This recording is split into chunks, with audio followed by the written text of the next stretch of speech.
Hey, everybody. Welcome back to the Utah Outcast for the 7th of September 2015. That's right, I said the 7th.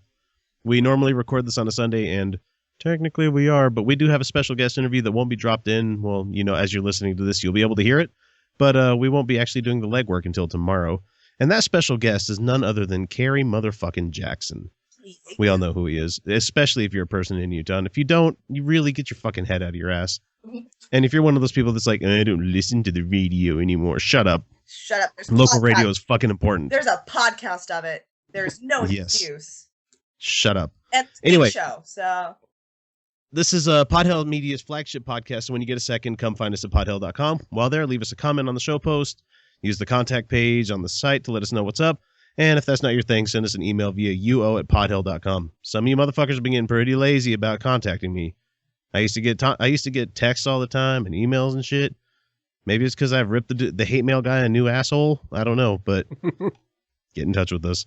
As always, you can always reach us via text or voicemail, 347-669-3377. And I tested it the other day, so it is working. Got no excuses. But we all know that you guys will probably choose the indirect way by going to Facebook or Twitter. That's facebook.com/Utah Outcast or @Utah Outcast on Twitter. And as we always say, we know that you listen mostly through iTunes, but if you get a minute, please give us a show rating. It really does help out. Or go to the website, give us some comments. Let us know how we're doing, what we can change up, what's going on. And let's see. Let's go ahead and get to the panel. And first up, one of my co-hosts and movie critic for Watch Play Read, Kyle Steenblick. Hey, what's up? And then second up is the president of Atheists of Utah and noted fromage specialist, the one and only double X chromosome co-host, Felicia and Twizzle. Yeah.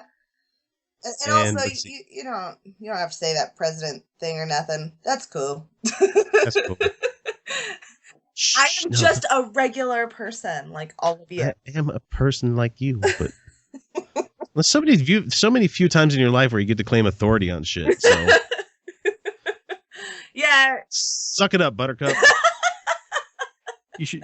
You could just use your presidential authority to go ahead and rename the office. You can now make yourself the Grand Chancellor. I actually can't. It's state law. Is that in the bylaws? Has to be a president. Yep. Somebody's got to do it. You can have a president, but make it a patsy, and have somebody else be like the supreme vizier or something like that. Okay. The double overlord of all things atheist in Utah. I am the Lord thy God of atheism in Utah. All right, fine. I'll take goddess. Let's see. I'll take goddess. Let's see. Sure. We'll make you sure. What the hell's the guy from Kolob's name? Oh yeah, Elohim. No. I'm already the high priestess of wine and cheese, so there's that. There you go. Was there a female version of Bacchus anywhere? I don't believe there was. No. Somebody's got to have a wine and cheese god out there, and we need to know who that is. Please. So anyway, write in, text, send us an email, something. I know.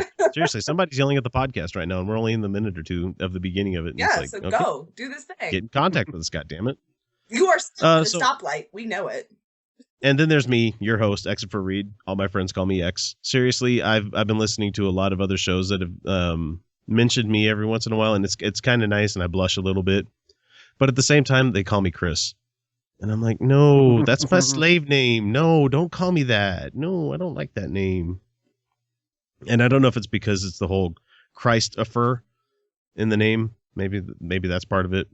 I mean, it has nothing religious to do with it. My parents named me after a fucking Winnie the Pooh character. Oh, yeah, I wouldn't go by that either. X is better. Yeah, X. Just X. It only works because I used to have another nickname that had an X at the beginning of it. So it's a lot more metal too. Yeah, it's a lot more grown up than my old handle that I used to go by. That got banned by Xbox, I think, finally. Apparently, they don't like your name being excrement. They just don't like that. Oh. So anyway, let's talk about what we've been up to for the week. Do we have any events coming up here? Yeah, we do. Soon? So we've mentioned it before, but this Saturday is the Hello Sweetie open mic night benefiting Forrest motherfucking Shaw. Thank you. Sorry, I had a mind blank. And that is at, where did I say? Club 90? Shit. Sorry, I don't actually have it on me. Yeah, hello, sweetie. Open mic night, benefiting Forest Shaw. Figure it out. Then at Sunnyside Park at 5 p.m. on Sunday. So a week from when we're recording this on the 6th at the moment. So next Sunday on the 13th at 5 p.m. at Sunnyside Park in Salt Lake City, we're having the end of summer picnic, and that is a joint venture with the Humanists, of Utah. So that's kind of cool. Then I feel like I'm forgetting. We've got the celebrity bartender night with J.M. Bell on the... Was that the 22nd? It's a Tuesday. Tuesday the 15th, I believe. If he's... I believe it is the 15th. That's right, because it's following... Yeah, it's the 15th. We got the celebrity bartending at Piper Down with J.M. Bell. And that's for Restore Our Humanity. If anyone doesn't know who Restore Our Humanity is, they were actually the ones who helped those couples, and they support those couples in the lawsuit against the state for gay marriage. So, they fought for gay marriage in this state. So Restore Our Humanity. Oh boy. Yeah. We have lots to talk about with that this week. Yeah, we do. And so Restore Our Humanity, they're still doing a lot of good work in the state. They're still working very, very hard. There's a lot they can do. And our own Sarah Kramer from the Board of Atheists of Utah, she's actually vice president now. She is actually on the board for Restore Our Humanity as well. So we should go out and support them because they're great people and they do great things.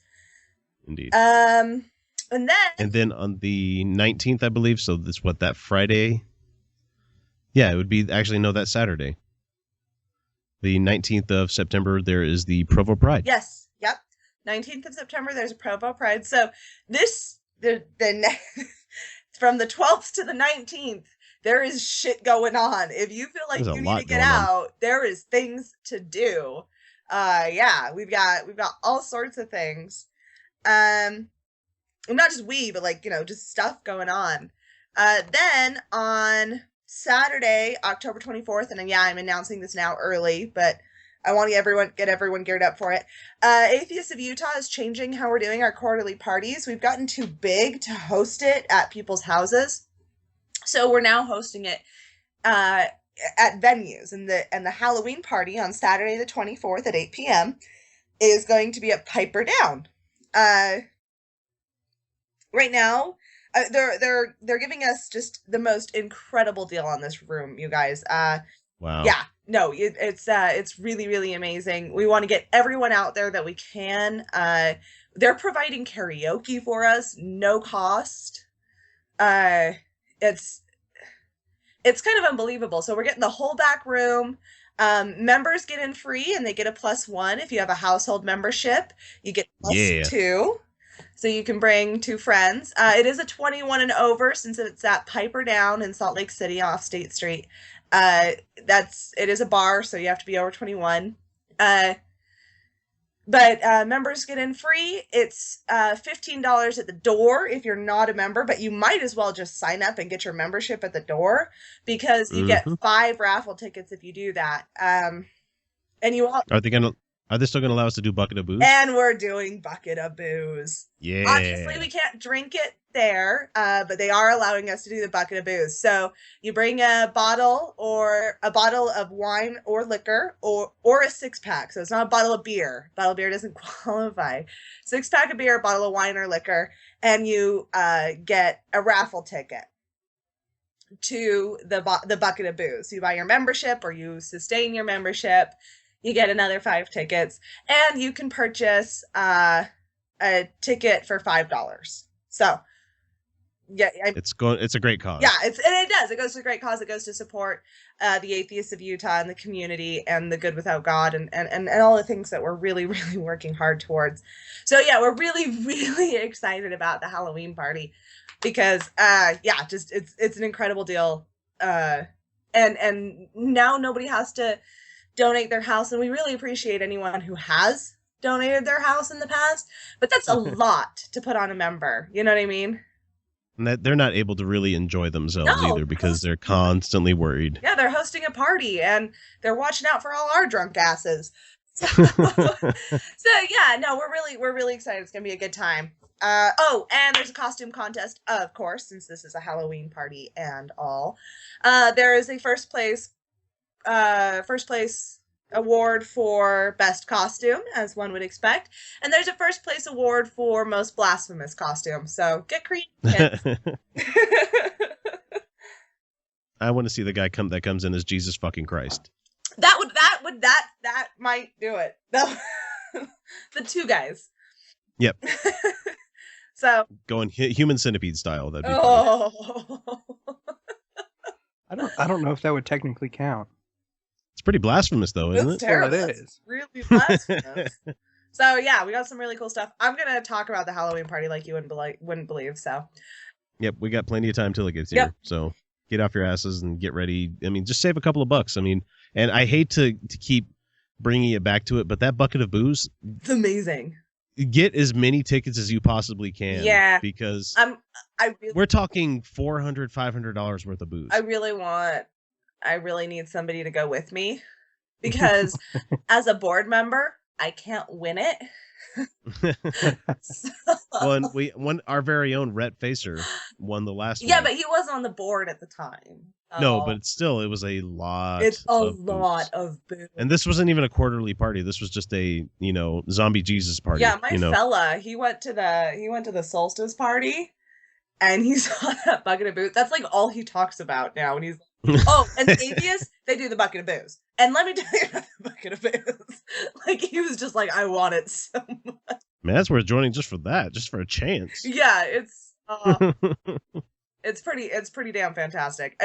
The bucket of booze is worth it. But even beyond that, man, it's a good time and it's good people and nobody has to worry about cleanup anymore. We're gonna have the bar. We're gonna be able to relax and all enjoy ourselves. It's gonna be a really good time. Correct me if I'm wrong, but Piper Down does food as well, don't they? They do, in fact, do food, and so we don't have to worry about Little Caesars pizzas anymore. No more Little Caesars pizzas. We're done with that. Yay! Yeah. I'm not hating because free pizza is fucking free pizza, but right. But if we're at a place called Piper Down, I think I've heard that they have a fucking amazing shepherd's pie. They do. Yep. So there you go, shepherd's pie and the fucking black and tan. Go for it. Yeah. So it's pretty great stuff. We're really excited about it. Well, they're gonna make an ass load of money off of the bar. Yeah. Well, that's part of why we're getting such a really good deal. Like atheists, okay. Like free. Wow. Yeah, Piper Down is really, really taking care of us for this one. So you guys come out and support. It's a big deal. We have the room now to support everyone. And we're all gonna be there to have a good time and wear a costume. Come on. It's awesome. Indeed. So, does anybody have anything they want to talk about from this week? It's been really busy and crazy. Fuck, my youngest started preschool this week, which has been I cried my eyes out dropping them off. It's not because of oh my God, I miss them so much. It's like, man, those are my kids. That's like the youngest generation, and now I got to hand them off to somebody else. But I don't want to harp on that. I think it was the day before that I dropped off at preschool. I was having a conversation over at my wife's grandparents' house, and she had gotten into a conversation about checking ancestry and everything. And most of the people here in Utah, we know that the church ran genealogy sites are there specifically so they can get a list of people to do ordinances for. At least I think that's common knowledge for a lot of people. I didn't know that. Mm-hmm. Yeah, because I felt like there was something not trustworthy about it, and now you just confirmed it. Mm-hmm. And so, if they find one member, they assume, okay, yeah, we can go ahead and do everybody. Ah, I see. But she was going over this, and I started talking to her about it. I'm like, I'm not sure what you guys have for beliefs or anything like that, but I'm just giving you guys a heads up about ancestry sites, especially the ones by the church.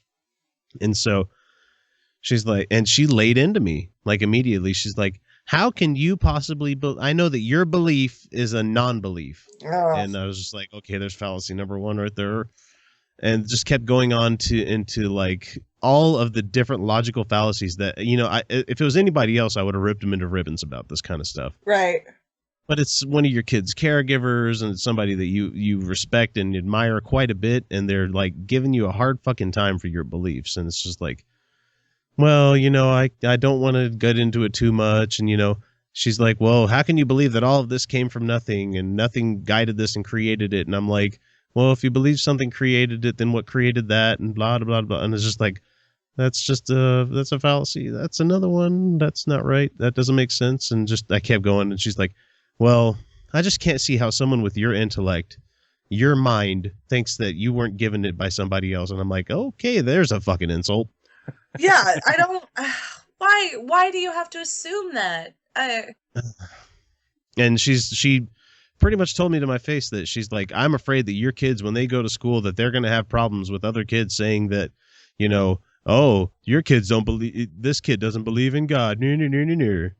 What? Fine. You know what? They will run into that here in Utah. Yeah, they're going to. And you're going to be able to guide them and be a support system for them and say, yeah, but you don't have to taunt anyone for believing in God. I mean, that there's a difference between taunting and criticism, and we don't have to meet them on their level, and who cares what they say? Fuck, kids get taunted for all sorts of things. So it doesn't matter if it's like those people who are like, well, I don't want my kid to get made fun of. I'm like, oh, well, you need to shut that. That is not a good reason for anything, because your kid's going to get made fun of. No. Well, and just it started this whole like cycle of bad feeling, because I mean, I really wanted to have a discussion with somebody, but they wanted a 10-minute crib note version of a 2-hour discussion. Yeah. I mean, and for a lot of people listening to this, please let me know how you guys think about this. uo@podhill.com. But we don't come to our atheism as a I can't say for everybody, but for me, it wasn't a null preposition. It wasn't what was automatically there. I wasn't given the option of being brought up a secular person. Right. I think I've told the story before. I was a Southern Baptist kid, moved here to Utah. Family kind of fell away from church and everything, but both my parents still believe. And it took a lot of fucking looking stuff up, learning on my own, figuring out how philosophy works, how logic works, all of this stuff, and coming to the realization, you know, wow, I had a lot of deprogramming that I had to do. Yeah. And so thankfully I'm giving my kids that chance growing up, that they don't have to believe in this stuff. And I told the grandparents, I'm like, look, I don't know what you may think of what I'm teaching my kids, but I'm not teaching them to believe blindly what I believe. Right. I'm teaching them how to think, how to come to the conclusions on their own things. If they ask me a question, I'm going to tell them straight up what I believe, what the answers are. Well, and you know, I want to make a point here. I heard recently, and I was actually shocked by this, but apparently there's some atheists who don't feel like you should be teaching like young children, like evolution and stuff. Nope, that's wrong. Absolutely, you should be teaching evolution, because there are objective truths. There are objective truths, and that's not indoctrination. I'm sorry. Yep. And you know, I know that many of us feel very strongly about evolution, and it inspires a sense of awe and wonder in us. But the thing is that this is objectively true. This isn't faith-based. This isn't like religion where certain people are, well, it's true because I feel it. Evolution doesn't give a shit if you believe in it. And I think that as non-believers and as secularists and as atheists, if that's what you are, we should be encouraging young people to look into objective truths. And at least that's what I've done with children who've been in my life. I openly and freely talk about evolution. I do in my daily life anyway, but well, it came to me and they were talking about my wife's grandmother does a lot of gardening. And so she was talking about how, look at this seed. Look, how does this seed know to become what it becomes? And it doesn't know. And how did this just come in? how did this just come into being? And I'm just like, okay, there's DNA, there's evolution because plants were here before, like most animals were, and just like there's 3.5 months of class in biology 101 that doesn't even completely cover this subject, but gives you a fair concept of what's going on, and you expect me to just be able to answer that right here in 10 minutes? That's not going to happen. Well, I just hate it when it comes down to a discussion of, well, you believe nothing. I believe a wizard did it. Well, my favorite is, well, you have faith in your lack of faith. You have faith in your I hate that. And it's like, no, I don't. I really wanted to go I have a belief in something like that, like off is my channel preference for television, or bald is a hair color. Yeah, exactly. Yeah, I know. Nope, no faith. It was just really annoying because I couldn't lash out the way that I would want to. Right. Because it's somebody I do care about, and I care about how they feel and everything. And at the same time, they were like, no, but they don't. Well, your kids keep asking, where does this come from? Where does that come from? And you tell them stuff about, how the planet's accreted from coming from dust and space. And where did the dust come from? I'm like, other stars exploding? Well, where did those other stars come from? Heavier elements convalescing together when the universe was began. You're like, well, what created the universe? I don't know. Then I finally said, I said, there's nothing wrong with answering I don't know. Yeah. What the problem is when you assert that you know what it is. Your preferential answer because that makes you feel best, or that's the one you grew up with, or whatever reason. You don't have an answer to this, so you insert your favorite one. And they're like, well, you're just as much of a creationist as we are. And I'm like, oh God, I hate that. No, because the best way I found shows up, whatever answer ends up being the right one is the correct one. I have no preference in this. My preference doesn't matter. Would I love it to have been wizards and that magic is real? Yes. But guess what? That's probably not how it's going to turn out. Mm-hmm. No, it's not. But that would piss me off because it would probably turn out that I wasn't a wizard. And then it would just piss me off that there are other people who are. No. According to all mortals can become magic. They just have to learn it. And this is the problem with so hard. And I was being as respectful as I possibly could because these people that have been around, I mean, her grandfather has been literally in like 3 different wars. So I respect the guy like more than most people on this planet. And I'm not saying you have to have gone to war for me to respect you, but for some guy that served his country as much as this guy did, he fucking deserves my respect. And so I don't want to come into his house and have an argument with his wife. And the grandmother is a really fucking smart person. Like unbelievably smart. I've met many believers who are very smart, kind, wonderful people. I'm not one of those atheists who say that they're gullible or stupid. I can't do that. But for me, I kind of had to couch it a little bit. And man, I really railed into you guys in the chat room the other day about it because I was feeling all sorts of weird emotions about it. Like, it was literally the morning after we had done the show with Dan, so I was like riding cloud nine. I'm like, yay, that was a good time, yay. And then it was a fun time. We had a good time. But I have to realize that at the same time that both of them are in the twilight of their life. Right. And maybe they're seeking some sort of solace in this. And that might be kind of a bit pedantic and kind of rude to say that. But they're never going to listen to this, so I'm not really worried about it. But at the same time, they have to realize that something that makes you feel better... your kind of panacea for whatever's ailing you is not everybody else's. Right. And it just floors me because the last couple of days I've come over, I've noticed like a new sticker on their car, and they even put one on their front room window. This is before I had this discussion with them, but they have like the whole "In God We Trust," our nation's motto. Ah, nice. Which is a good segue into talking about what's going on. I have a KSL news item. Like, KSL finally caught up on it, so that's how I'm relating it to Utah news. So this is going to fit into light news here. There are police cars with the "In God We Trust" decals, and they're drawing complaints. Yeah, imagine that. As they should. But the dateline from this is from Dallas, so haha, it's not really Utah, but it's KSL. So yeah, because it finally just popped up in Dallas. So now that it... But it has been spreading from...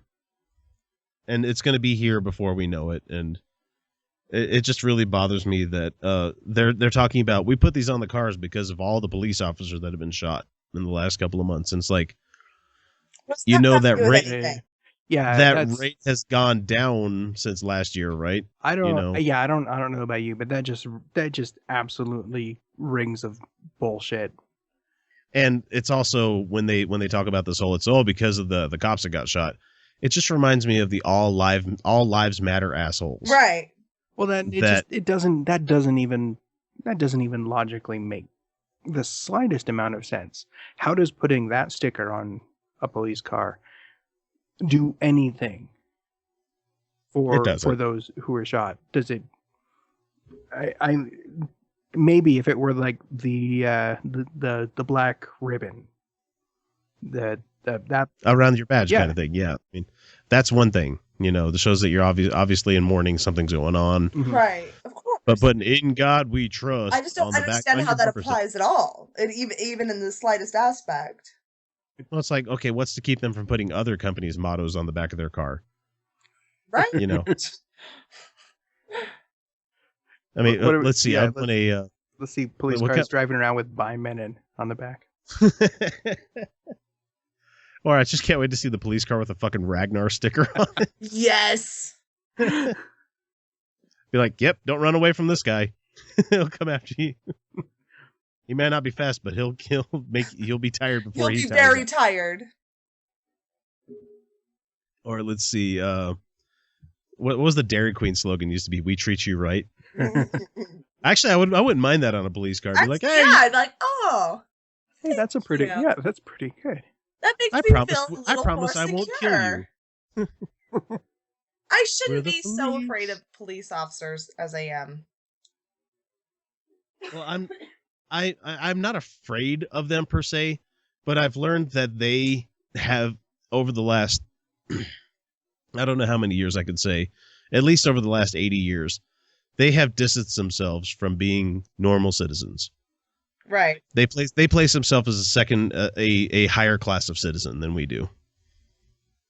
And I know people are listening right now, they might not agree with that. But let's just see how quickly police react when an officer is shot as compared to a normal person. Or how much news coverage there is from a cop being shot as opposed to some other person, namely a African-American person. Right. So they talk about in this news article about 10 or 13 shootings that have happened in the last month. I'm like, that's great. There's been 170 police killings. Yes. The factor of 10 there, people. That's quite a bit more than your guys's. And now, like, here's the thing. I'm one of those people who believe that most people are going to make ethical decisions most of the time. I don't think I don't want to be like, come on, you've been to some of the drinking parties for atheists. So some people don't make ethical choices. Okay, good point. Because we don't have morals because we don't believe in God. Right. Well, I mean, after you eat a baby. Yeah, the slope is already pretty damn greased up at that point. No, goodbye, guys. Have a good show. Greased up deaf guy running by there. See y'all tomorrow. So I think that I don't want to be one of those people who are like 99% of those shootings were justified. I think that there is actually a problem with police officers acting outside of what could be considered ethical. I think that we have a police force that is not trained in de-escalation.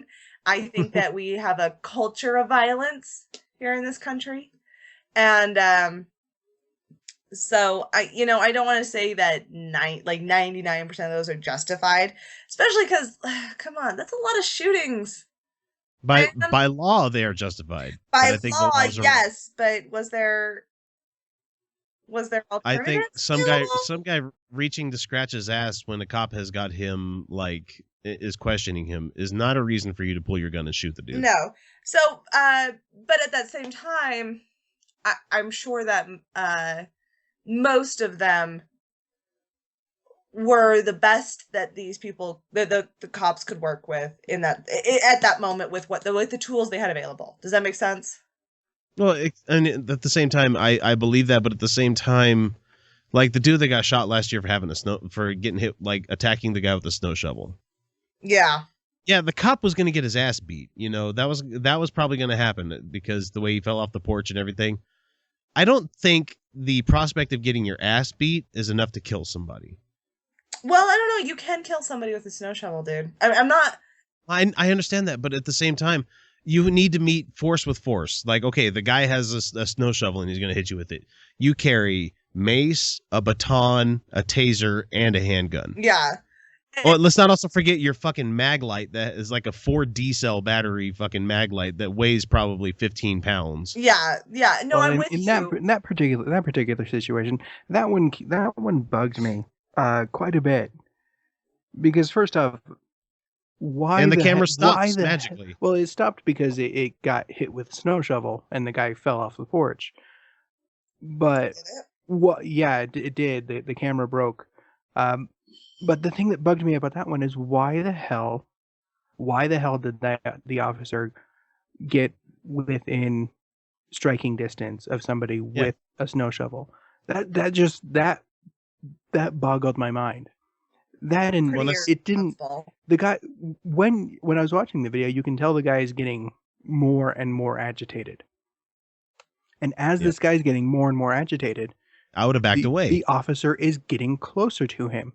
Okay, and the guy did not swing the shovel at him until the cop. Yeah, the cop reached out to him. The cop touched him, and he got hit with a snow shovel. And then, bang, sorry, did I tell you guys about the old man who freaked me out? Yeah. So I'm sorry, but unwelcome touching, that will make a person lash out. It freaks you the fuck out. Mm-hmm. Well, anytime anybody gets within my personal space, I get kind of weirded out. I mean, besides kids and wife and all that stuff, but like anybody in the real world that gets a little bit too close to me, I'm like, ugh. Well, see, I'm actually a very friendly person, and I'm very welcome to quite a bit of friendly touching. Touching. Oh yeah.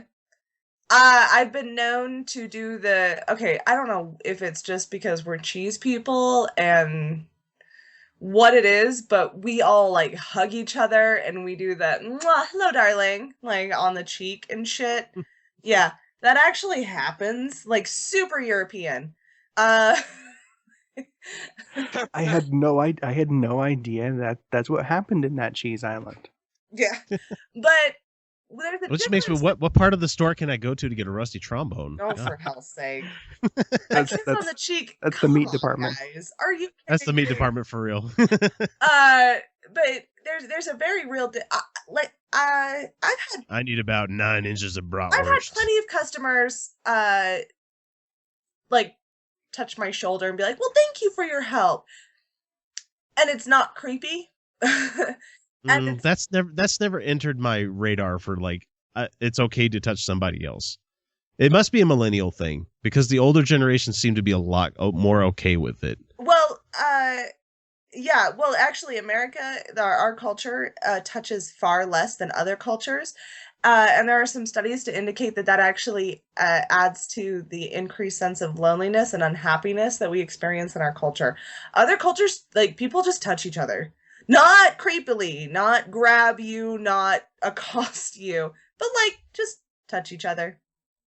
You know. Friends kiss each other on the cheek, they embrace freely. People walk up to you and will just touch you on the shoulder. And all of those things I'm actually quite comfortable with. And I really have no problem with it. I don't like it when somebody comes at me aggressively. But like squirrel taps and tuna in Tokyos and purple nurples are just completely out of the question. The table.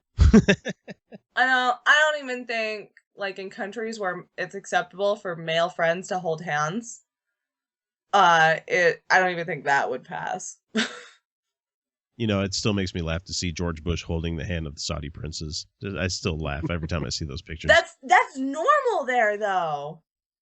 I know, are we sure? Yes. I know Yes. everybody. Hey, buddy. I know everybody says it is, but are we sure? Yes, I am sure. No, people, okay, we don't touch in this country, but the rest of the world thinks we're fucking insane for that.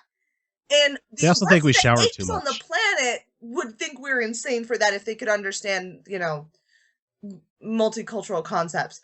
They would think we were insane for that. We are the weird apes in America, okay? We're the weird monkeys who are like, ew, don't touch me. That's not normal to the rest of the monkeys on the planet. Look forward to the new podcast on podhill.com, The Weird Apes. Isn't that also our show? Like, isn't that just our show? Yeah. The three Bunch of of us being poop flinging weird. monkeys on this show. Anyway. Yeah. I don't know where I went off with that one. Tangent. Woo! Red wine. No, so, yeah, we were talking KSL and cops putting fucking dumbass decals on their car. Yes.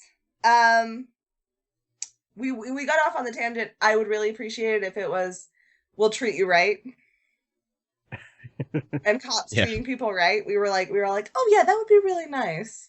So I think the last little bit of the lightness that we're going to talk about here is about conservative Christians pointing fingers at atheists to cover growing corruption in church. It's our fault. How is it our fault? We stay the fuck out of those places, man. Like, I'm sure you've heard Bill O'Reilly talking this last week about how all of America's mass shootings and killings have been blamed on atheism. Which is just a lie. It's 100% lying, and I know he's lying. No truth to it whatsoever. But all he's doing is just lighting a fire under his base, which is causing them to go, yeah, you know what? That's true. I bet you they weren't true Christians. They were probably atheists. Yeah, because he's playing to his audience. That's what he does. It's like those people. Have you ever talked to somebody who you're like, no, I totally believed in God, and they're like, no, you didn't. No, that you couldn't possibly. You couldn't possibly, because if you've ever believed in God, you could not believe in God. And it's just like, oh man, come on. Like, anyway. Just as a it's fun that same shit. They're like, they had to have been atheists. They couldn't have believed in God. As we're talking no true Scotsman fallacy here, I kind of had to make a joke because the people at Godless Beer Aficionados, go find them, we were talking about somehow making logical fallacies into the beer tasting realm, and we have the no true hopsman fallacy.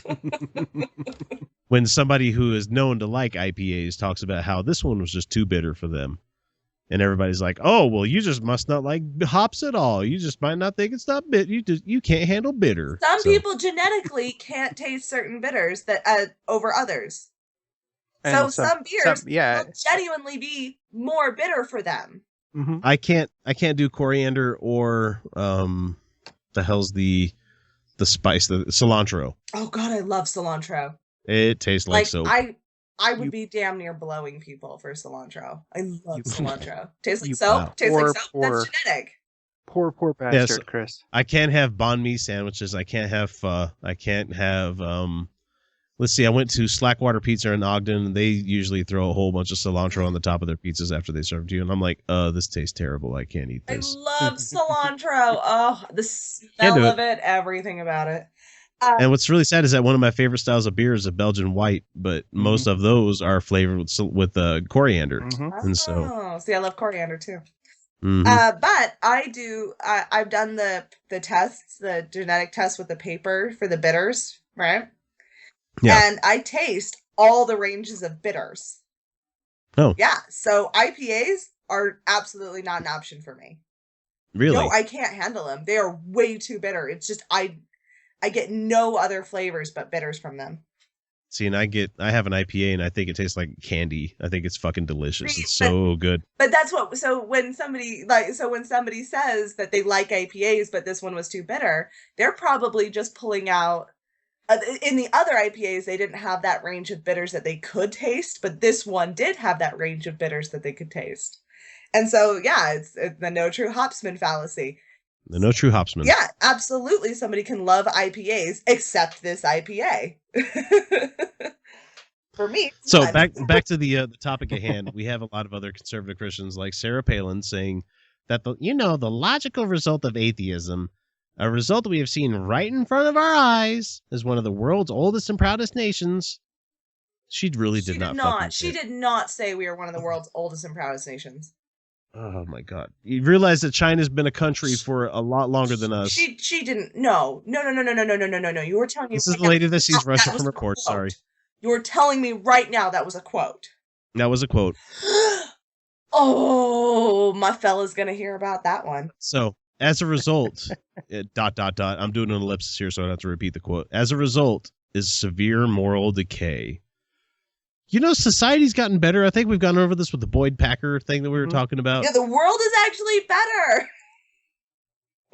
So in her worldview, the growth of secularism means that the growth of moral bankruptcy is on the rise. Well, according to them, yes. Yeah, actually. According to them, yes. Yeah, according to us, no, we're like, dude, the world's getting better. Yeah, there's a new iPhone coming out in like 2 weeks. Yeah. The quality of life is so much higher than it has ever been, ever.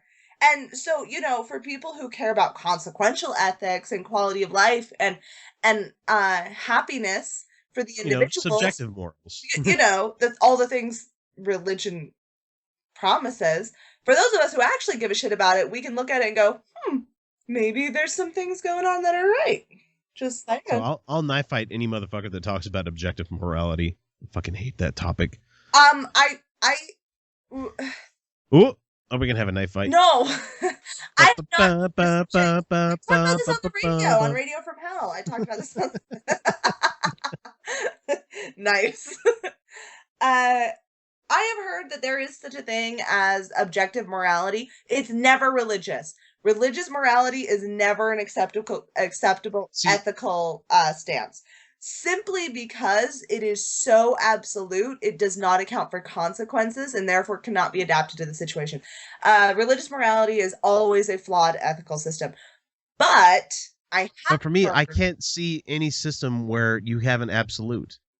And that's what objective morality states to me, is that, like, it is wrong at all times to kill somebody. No. And that's jumping to the deep end of the pool, of course. On a deeper level, ethics-wise, objective ethics are that things can be reached. The ethical course can be reached objectively, meaning that based on evidence and available information, that we could objectively, through reason and research and evidence, find the correct moral answer to everything. I have not been convinced of that. Yeah. Yeah. I have not been convinced of objective morality. But if we talk objective morality, I never, ever, ever, ever will agree with religious morality. That's always bullshit. And let's see. I mean, I can keep going with this topic of conversation we have here, especially how we have scandals in Christianity where it kind of shows that, you're fucking off your rocker when it comes to this stuff. We have against the Bible. We have the Planned Parenthood people that, the anti-Planned Parenthood people. I can't remember their name, and I'm not going to give their name because they don't deserve any fucking airplay. Fuck them. Forensic experts found that there were 42 splices, including in the unedited videos for them. So you just added fodder for the right wing. And it doesn't even have to be true. We've learned this from Newt Gingrich. It doesn't have to be true. Just repeat it enough. Yes. And people will make it their truth. This is true. Yep. Good old Newt Gingrich. We had John Oliver launch Our Lady of Perpetual Exemption. God, that was brilliant. Oh, fucking hilarious. My God. Did you guys ever call his phone number that he had for his church? No, not yet, but I am definitely, as soon as I'm able, sending money. I called the phone number. It's awesome. He basically just yells at you to give him money. Give me money! Give me money! Give me money! Give me money! Give me money! Give me money. Before you call them and give your money, you better be current with your fucking donation for Atheists of Utah. Yeah. You better be a member, goddammit. We need the support. We're a growing thing. And remember, we've got our gala coming up in a few months. and I think you said something, and I don't know how true it is, so this is just me speculating here. This is not coming from the board, but I heard there's going to be some atheist panties soon. Atheist paintings? Panties. Panties. Oh. Pantalones. I can neither confirm nor deny. I don't know. I don't know if you could fit atheists on a banana hammock, but I would definitely. And that's as good a place as any for us to go to a break here. We're going to go refresh our drinks, go pee, and you're going to listen to a commercial for a second, but we'll be right back. Okay, so as much as we don't want to talk about this fucking lady, we have to come back from break, and we have to talk about Kim motherfucking Davis. And the only reason I'm bringing her up is not because of the fact that she hasn't done her job for, let's see, since June, July, August, most August, so almost 4 months of her not doing her job. Mm-hmm. Not just for gay people, which she should be fucking doing, and her clerks should be doing, but it's also for like straight people too. She's not been doing any marriages. Mm-hmm. Because, you know, she's defying in the name of God. Right. So most people have probably, especially if you're listening to this, you're up on the news. You know that she's been jailed. She hasn't been fined anything because the fines would come out of the state government, not out of her own pocket. Mm-hmm. Or from donations. Yeah, they come from donations, which I'm really happy that GoFundMe finally decided to have a morals clause. Mm-hmm. Like in their like raising money for this kind of thing. But the reason I bring her up is because everybody on the right, and I mean literally everybody, is talking about her like she is some sort of patron saint. Like she is the new Martin Luther King of religious people. Okay. Oh, it's all so stupid. Sorry. You know, okay, Martin Luther King might not have been best friends with gay people, but, you know, at least he was trying to get some sort of equality in this country. Did he actively preach against, like treating gay people shitty? Did he advocate for that? I'm sure I ever heard. No, and as I'm sure as some sort of person that was trying to have some sort of a, and I'm fucking completely equivocating because I haven't looked it up, as somebody who has been trying to get equality for a number of years when Martin Luther King was still alive, I don't think he would have had the gall to say, you know what, all of us black people should have the same rights as white people, but fuck them gays. You know. Mm-hmm. Yeah, I'm certain that he was not fond of homosexuality. I would not be surprised by that. But he wouldn't actively be, you know, trying to set up legislation against them. Right. Here's the thing with the Kim Davis thing. I can understand that she believes putting her signature on these is condoning the marriage. I can understand where she's coming from in that. But that's not her fucking job.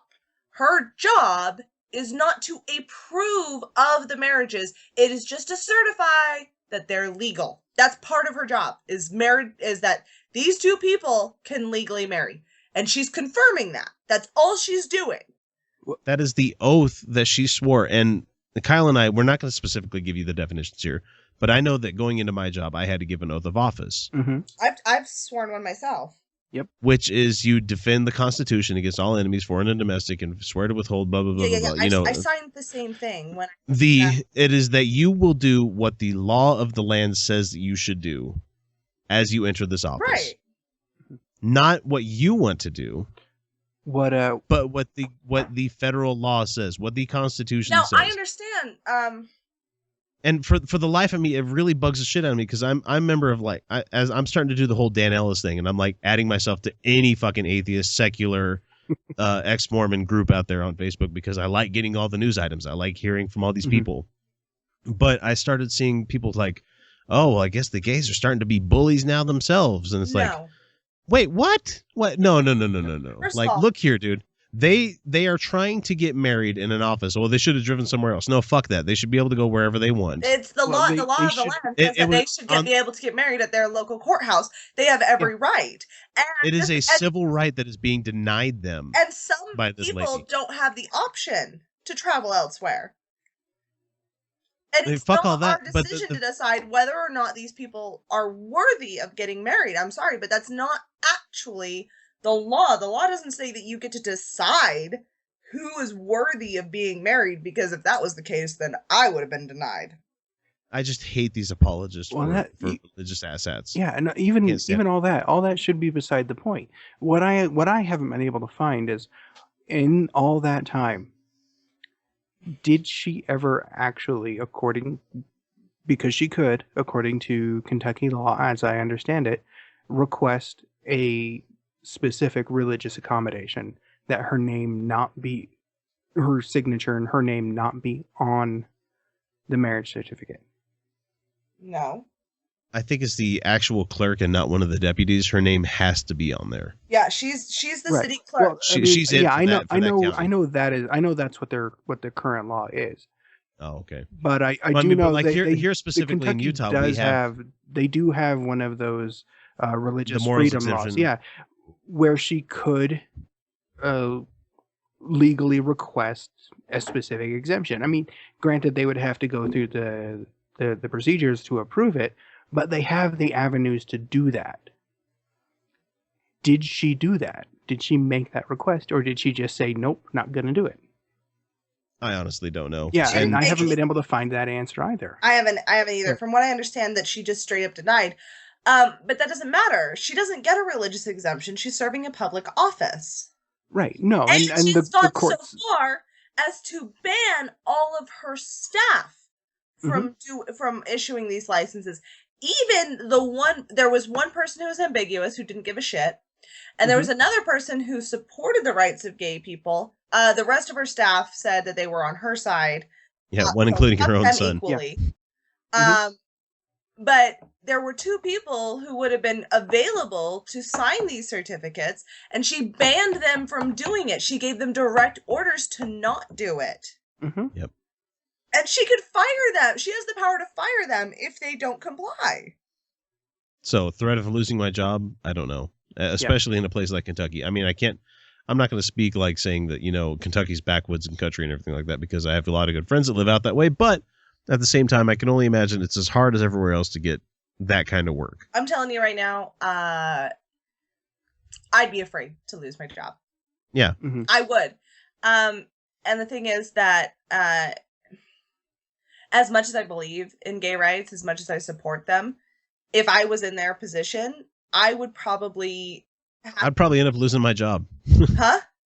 I probably would end up losing my job because I wouldn't be able to keep my mouth shut. Oh, I wouldn't keep my mouth shut. Let's be clear. But I probably wouldn't sign those certificates, and I would say, no, it's absolutely her fault. She has no right to say this, and I'd probably testify against her in court because I'd have every right to do that. But as far as protecting my job, the thing is that I'm somebody who doesn't make a lot of money. I don't have any savings. I don't. I'm slowly digging my way out of a financial hole. I really am.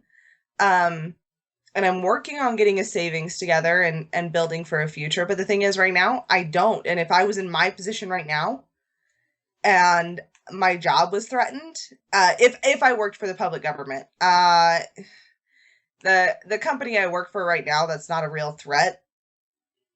And if the company I work for now said I couldn't serve gay people, there are several other options for me to start looking, but I would probably have to comply because I do have to look out for myself too.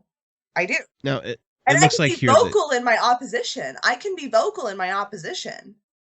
So Kentucky, it looks like, is not a right to work state.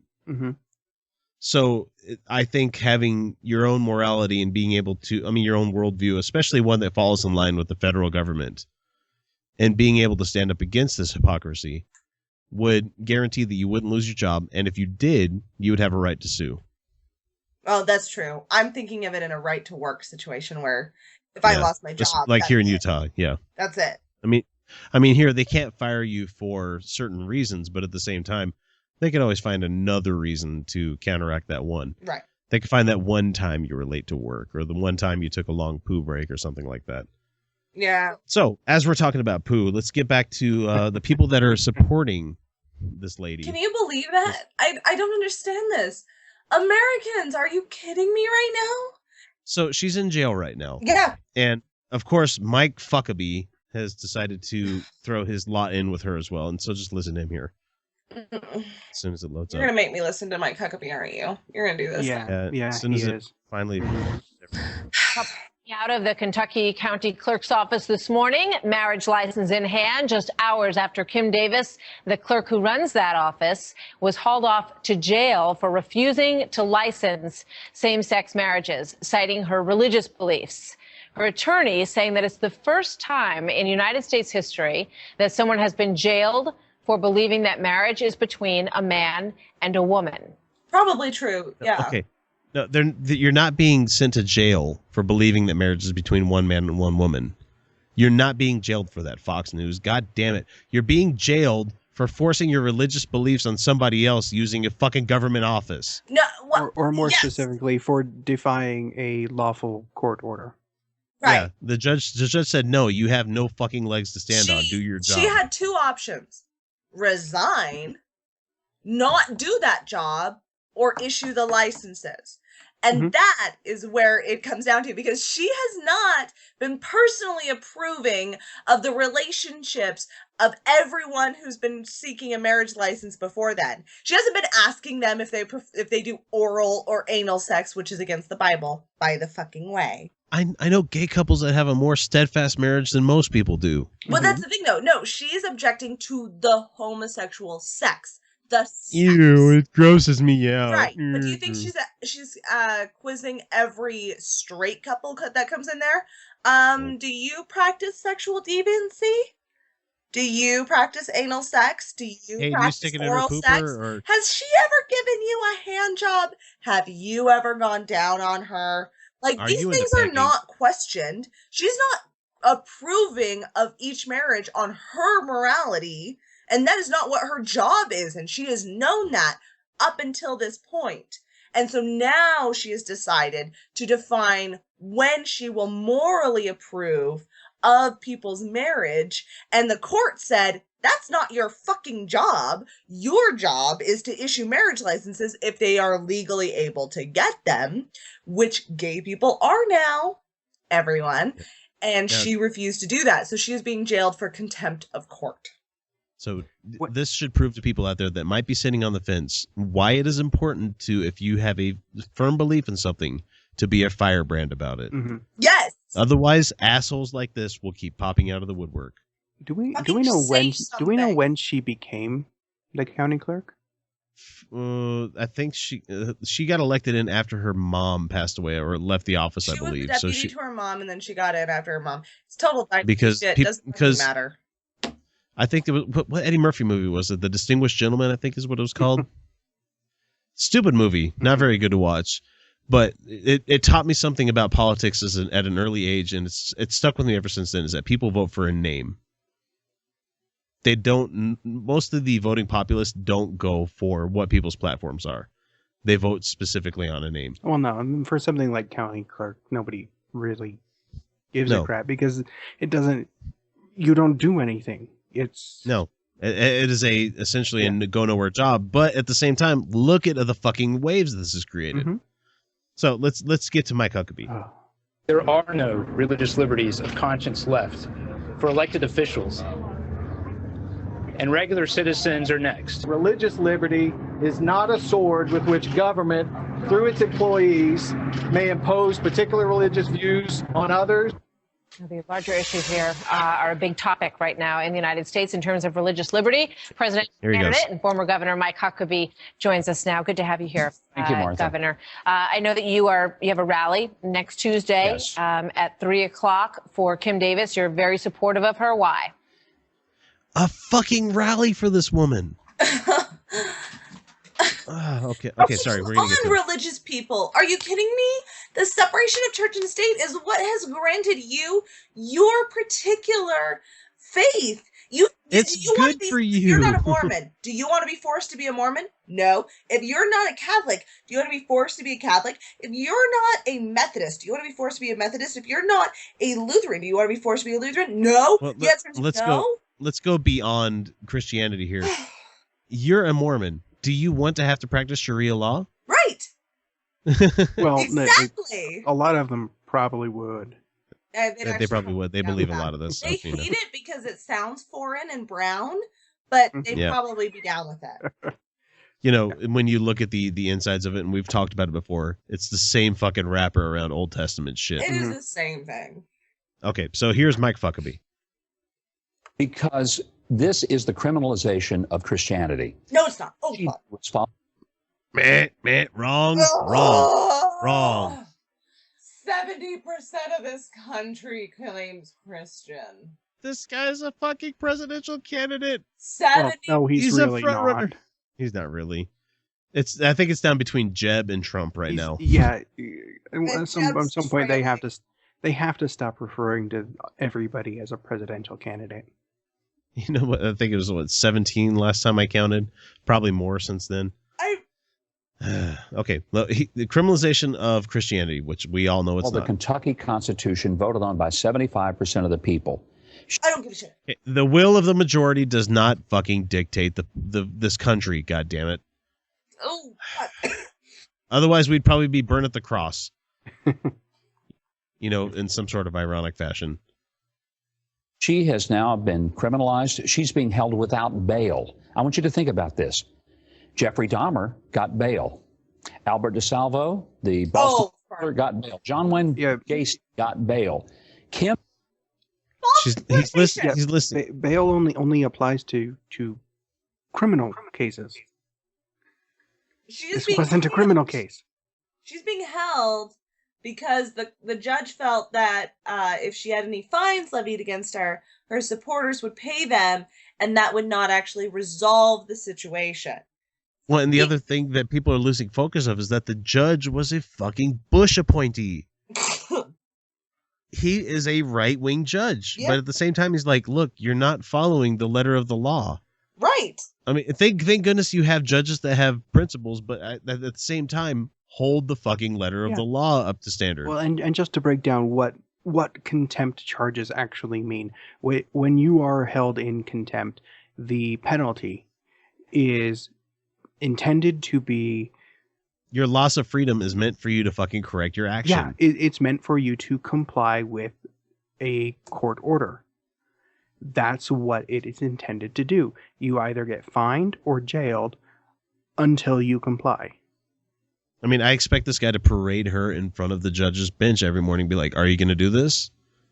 No? Okay, we'll go back to jail then. Well, they've already given her a few different... They keep giving her different options.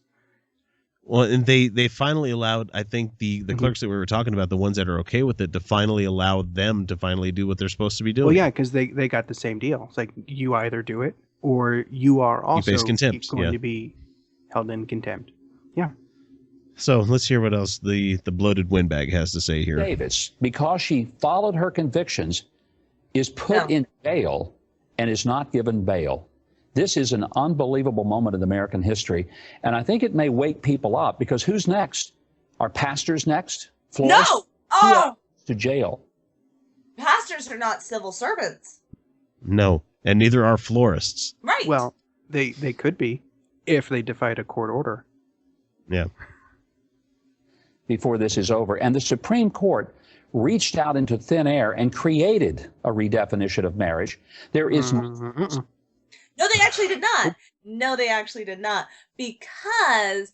They had nothing to do with fucking marriage. It has to do with rights in the 14th fucking Amendment. The thing is that in our current society, and the court was... The Supreme Court, what they did was just upheld marriage as our current cultural standard. And in our current cultural standard, each individual picks the individual for personal happiness reasons.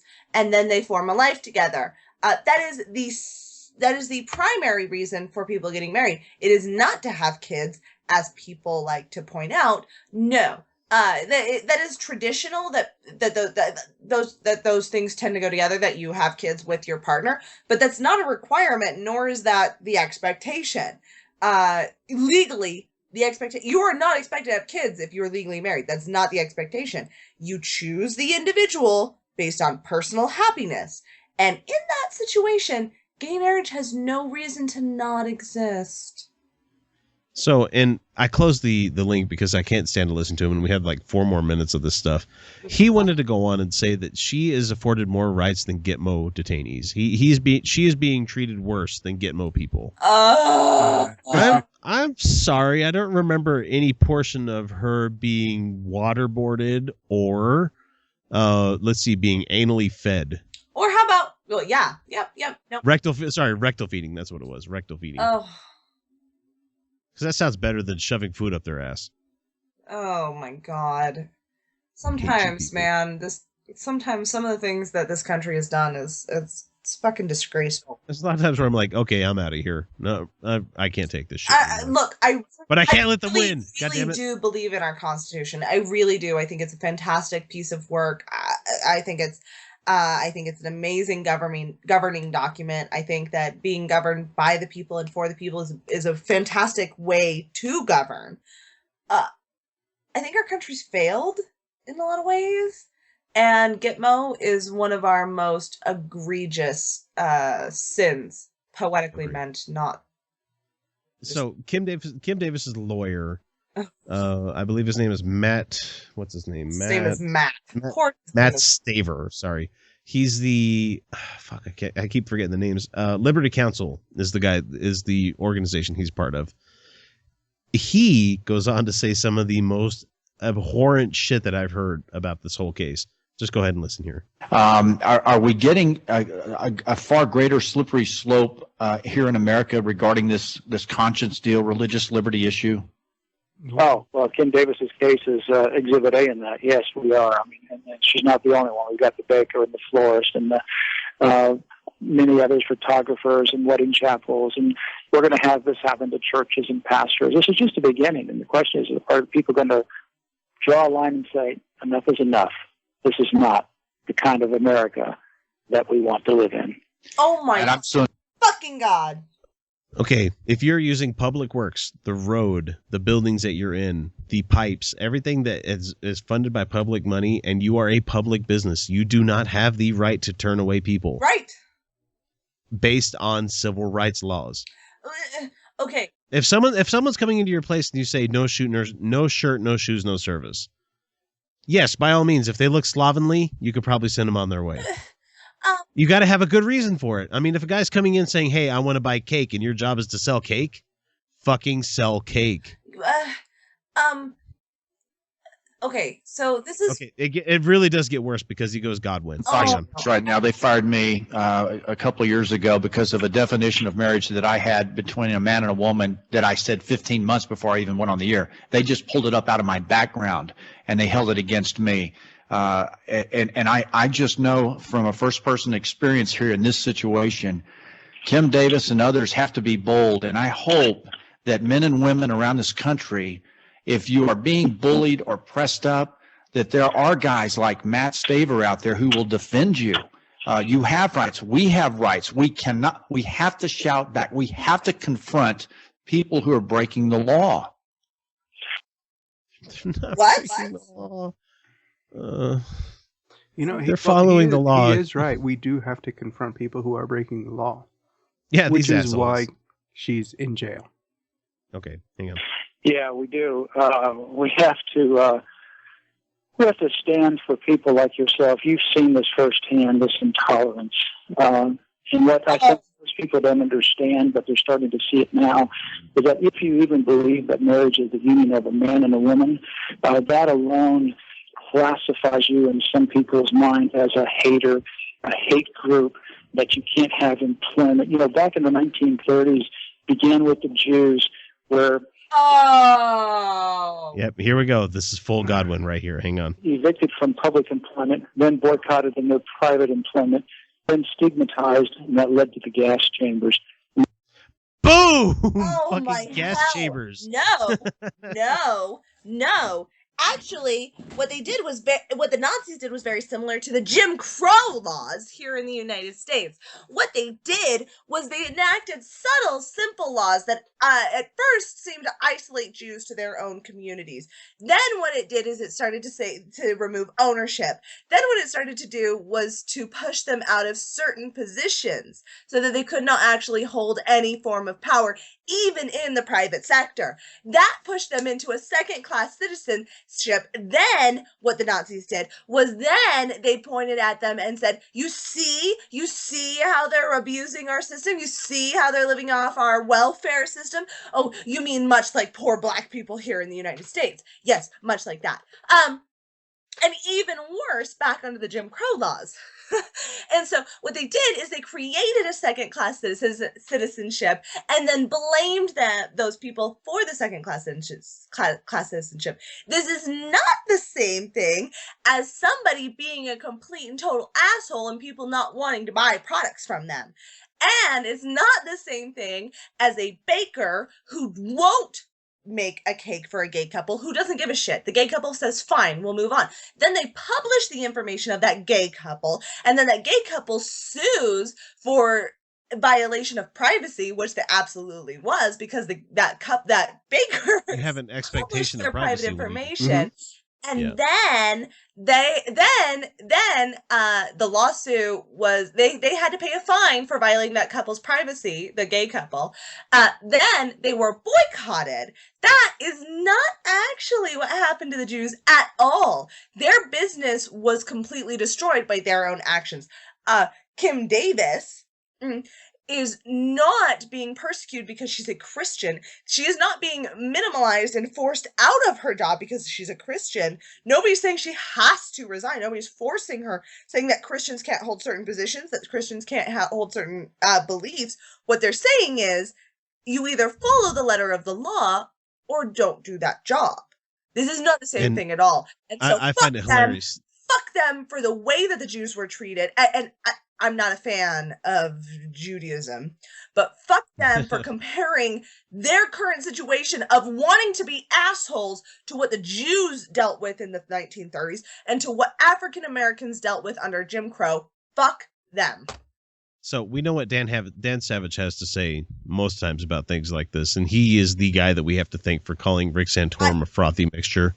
I also really enjoy his talks on human sexuality.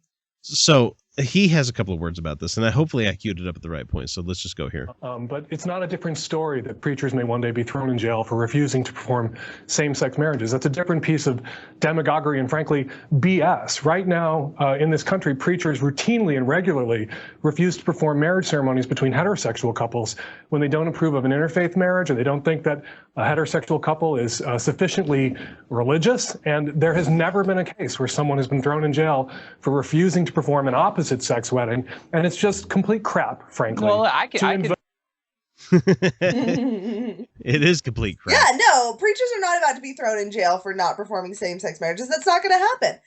That's their right. I mean, that is their right. There was a chapel couple that were prosecuted for not serving a gay couple, and Ted Cruz likes to point them out.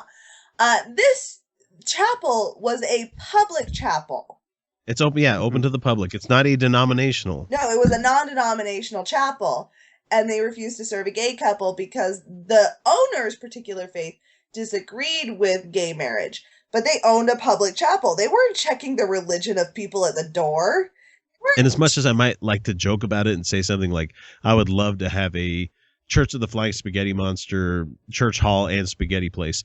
But at the same time, I would be a shitty businessman to turn away anybody. Right. No, yeah. My morals say you can't do that. Well, if you believe in fucking capitalism, you're the one that's going to die because your job, your morality is keeping you from earning money. Oh yeah, no. I would sell AIDS babies. Great conversation about cheese with many a religious and military, missionary and religious person at my cheese island. And yes, people wearing their elder name tags have shown up on Sundays. Hilarious. And I help them just the same, and I smile at them just the same, because it really doesn't fucking matter. I did have a Ted Cruz drop, but I'm not going to play that one. We do have a Rick Santorum, which is just absolutely insane. Wait, because he's saying Santorum's not running again, is he? He is.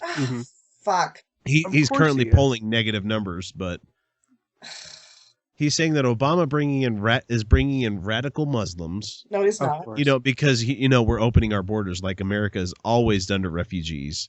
Yes. And LGBT refugees to undermine America. Oh my fucking God! Are you? You know, the giant melting pot. Yeah, Obama's doing it to undermine America. Hang on. So should we be importing Islam? No, that's one of the things I want to get rid of in our immigration policy. We have something called the Visa Lottery Program, which primarily takes immigrants from countries that we do not have a lot of immigrants from, and a vast majority of them are Muslim countries. And so I don't know if you caught that there, but that's really fucking racist. just a little. I mean, okay, I can't say racist because being Islamic is not a race. No, but it's okay. Come on, your religion is highly tied to where you were born. Yeah, if you're Arabic or Persian, chances are. Mm-hmm. But I do really like the idea of the import Muslims. They're a lot more reliable. but usually more educated. Yeah, usually, but the parts are really hard to come by. Oh, I see what you did there. Was that a female genital mutilation? No, dude, he was talking about car parts. Oh, Jesus. Sorry, way off in left field there. Yeah, sorry. You went way dark with that. Yeah, talking about import vehicles, dude. Wait, do Islamic people get their shit chopped too? Like the guys they have to get their. Yep. Oh. And put that in the column of shit. In Islam, some women are required to have female circumcision at their coming of age. Also common in Africa. Mm-hmm. Yuck. Yep. Super yuck. Super yuck. And countries that the reason we don't have a lot of immigrants is because in many cases we don't have a lot in common with those countries, and many of those people don't want to come to this country or have historically not wanted to come to this country. Oh, and fuck you. If they don't want to come here, they won't come here. They see a chance. They see a chance for their kids to. Jesus Christ! Just all I can give this guy is loud sighs. Just I can't give him anything else because. Oh, you know what? Fuck this guy. I'm not even going to play the rest of it. Don't. Yeah, you shouldn't. Okay, so the last little bit of audio that I have here. You remember how we went off on Glenn Beck last episode? And especially how Dan went off on Glenn Beck? Glenn Beck. About him talking about the beginning of Sorrows and the TV. Yeah. Okay, so here is him saying, I'm not apocalyptic. So, hang on. Oh, this ought to be good. All right, let's do this thing, Glenn Buck.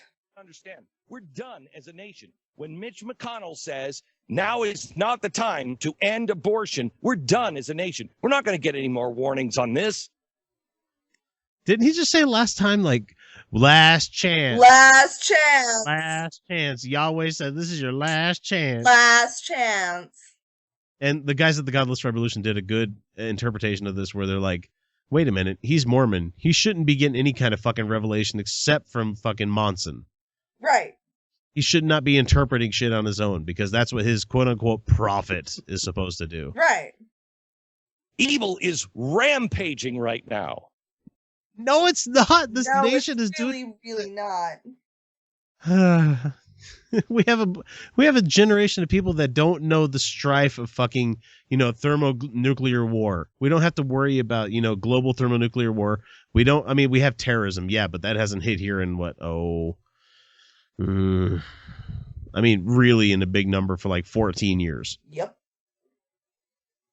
So evil is rampant. God damn it. Let's stay afraid. Stay afraid. Yeah, because they keep listening. It's beyond anything that I have ever seen anywhere in my life. And if you think it's going to stay put, if you think it's not going to grow, if you think this is as bad as it could get, you are sadly mistaken. And when our government says, you know what, next week we're going to go with Iran. We're not going to go with Israel. We're not going to go with common sense. We're going to allow Iran have a nuclear weapon. That is not what the says. No, that's not the thing at all. That's not it at all. I love how it's like it's either option A or option B. Yeah, you know, like it's a non sequitur. Am I right? Like that's you fallacy, right? Non sequitur. Yeah, you have to realize that this deal with Iran is not something that the United States did on its own first. B, it's not something that's anti-Israel. As anti-Israel as I might be, you know, the thing is that you have this deal with that's happening with Iran. You have this deal with this country to say, hey, look, you can keep enriching uranium, but we want this to be sent specifically towards power plants. You know, we're going to monitor you. We're going to come in. We're going to check. Absolutely. And nuclear energy is one of the cleanest forms of and most efficient forms of energy. And you're talking about a country who was... I'm actually fine with Iran having nuclear energy. I really, really am. And you listen to these guys talk about this stuff, and they're like, yeah, these people say death to America. Okay, maybe. But at the same time, if you listen to any kind of reporting from within Iran, from the generation that grew up under the Ayatollah, that most of them are yearning for a Western influence. They're yearning to get Western. Well, they used to have it, and there are fucking punk rock bands in Iran right now. There are women who shed their hijab. There are people that got whipped and fucking jailed for dancing to the Pharrell's Happy video last year. Yep. They're trying to break out, and this is the only way we could do it. Building a giant, more fucking hella fucking high wall and, you know, imposing more sanctions is not the way to bring out this fucking generation of people that want to deal with us. Isolationism is the thing that ruins the fucking world. Well, that's what built that whole attitude to begin with. Okay, Glenn Beck, go ahead and wow us more with your bullshit that you're paid obscene amounts of money for. When their mullahs and their clerics and the Ayatollah has said it is time to stop just speaking words, it is time to put our words into action with the great Satan and the little Satan. If you think that this is going to stay the way it is, you're sadly mistaken. If you think that all of our streets and all of our policemen, all of our towns aren't going to see protesters and more killings. Oh, for if you think this is just going to be relegated to the Baltimores and the Fergusons of the world, you're sadly mistaken. Oh, you mean just the brown parts? Just the fucking brown parts, right, Glenn Beck? Ooh! I hate this guy. Fuck his racist ass, because he didn't actually specifically call out race, but he specifically called out places that are known for being predominantly black. Fuck this guy. Oh! We got a minute left. He's like, be scared, white people. The brown people problems are gonna come to your area. Ugh. I think the world could do with a more taupe race, you know? We need to have a more or less white race. This is as hard as it gets with the attacks on Christianity, and this is as hard as I've ever seen it. And standing up and saying that you're a Christian, if you think this is it, you're sadly mistaken. If you know what, I'm done. You know what, I'm gonna play my atheism card here. I'm gonna play my trap card and be like, you know what, time to drag them out in the street and shoot them. Let's just go ahead and do that. If they're gonna fucking claim that we're doing it anyway, let's just go ahead and do it. You're bolder than I would not say such a thing. I'm being completely sarcastic, and it's completely tongue in cheek. But you know what? I'm really fucking tired of being blamed by these right wing asshats for all the woes of this country. I am too. No, I'm sick of this shit. Stop. You know, if they're gonna blame me for killing, no one is getting persecuted because they're Christian. That is not fucking happening. If they're gonna blame me for killing and eating children, I want to at least know what a fucking child tastes like, god damn it.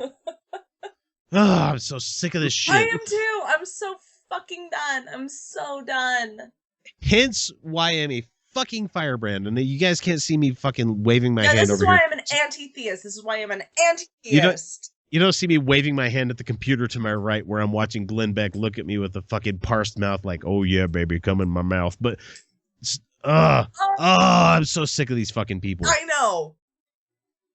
Oh, fuck that guy. Fuck that guy. Fuck that guy. Fuck that guy. Fuck him and his dangerous religious rhetoric, and fuck them for their fucking persecution complex, and fuck him because he fucking knows. He fucking knows that he says this shit and he gets more viewers. He doesn't have to know it empirically. He doesn't have to be completely conscious, but he knows he gets more attention when he does this fear-mongering, this scare tactic shit, and he starts spewing absolute nonsense, and fuck him. As long as these white old people are scared. Yeah. Yeah. No, those are just tactics he perfected on the morning radio zoo. Fucking scary brown people.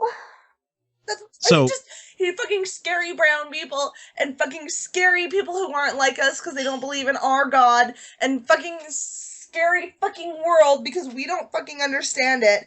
Ugh! So, to wrap it all up, Kim Davis finally released a statement. Oh, wonderful. I don't know if you heard this one yet. No. She said, I have worked in Rowan County Clerk's office for 27 years as a deputy clerk and honored to be elected to the clerk in 2014. So there we go. We know how long she's been in now. And I took office in January 2015. I love my job and the people of this county. I have never lived any other place than this county. Some people here have said that I should resign, but I have done my job well. No, you haven't. If you consider not doing your job well. No, you have not done your job well. You have not done your job well. Not done your job well. I feel like I should be teaching her some kung fu type of level shit here. Like if you can grab the pebble from my hand, you know. God. Like, this year, we are on track to generate a surplus in the county of $1.5 million. What the fuck is that? What? Is that anything? Okay. In addition to my desire to serve the people of Rowan County, I owe my life to Jesus Christ, who loves me and gave his life for me. Ew, creepy. It's creepy. I'm sorry, it's creepy. Ugh. Following the death of my godly mother-in-law over 4 years ago, I went to church to fulfill her dying wish. There, I heard the message of grace and forgiveness and surrendered my life to Jesus Christ. I am not perfect. No one is. But I am forgiven, and I love my Lord and must be obedient to him and to the word of God. Ew! You must be obedient to the word of 3,000-year-old dead sheep wranglers and sheep herders and just... Ew, it's creepy. Them brown people that you don't like very much are certainly telling you how to live your life. And people who have sex in ways that you don't find attractive. Mm-hmm. I never imagined a day like this would come where I would be asked to violate a central teaching of Scripture of Jesus and of Jesus himself regarding marriage. Yeah, no, bullshit. That is absolute bullshit. Absolute bullshit. If she became clerk in 2014, that was well after the first federal court rulings on this issue. She knew this would happen. Central. And so what the person that put this quote up said, oh, is somebody asking you to marry a woman? No? Well, then I'm confused. Seriously. Because it has nothing to do with you personally. She's not sitting there deciding on whether each marriage is biblically sound. You're not going to go home after this whole thing is done and scissor. You're not going to go home afterward and, have a good time. She's not questioning straight couples on their sexual behaviors and whether those are biblically approved of, because the Bible does totally restrict sexual. To issue a marriage license which conflicts with God's definition of marriage with my name affixed to the certificate would violate my conscience. Then fucking retire. Bitch, you've been married 4 times. God's definition of marriage, according to the Bible, says that you can't be married twice. You're going to hell, according to your religion, bitch, so fuck right off. Wait, hang on. This is not a light issue for me. Or the people that are waiting to get the marriage licenses that you've been saying no to. This is a heaven or hell decision. For me, okay, you have a fucking trump card of get out of hell free. No matter what you do. There are no multiple levels like Mormonism, you know. You either get into heaven or you don't get into heaven. for anybody who is an atheist, that if you're on your deathbed, you very easily could go, forgive me, Lord, for I have forsaken thee, Right. and still get in. Right. If that thing was real. Mm-hmm. No, I'd be willing to bet. I'd be willing to bet pretty heavily on the fact that she had this end game in mind the whole time. I have no animosity towards anyone except gay people, and harbor no ill will towards gay people. To me, this has never been a gay or lesbian issue. Except when you say no, yet denying those rights specific people marriage licenses is the reason that you're hip deep in this legal shit right now. For no fucking reason. I'm sorry, your God reason isn't good enough. If you can't fulfill the law based on your moral conscience, which is your right, you need to resign. That is not a fucking joke. If you cannot... There were pacifists who found ways to keep from fighting in military and in military engagements.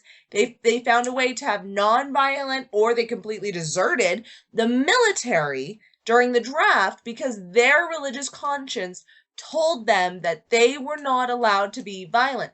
That's fine.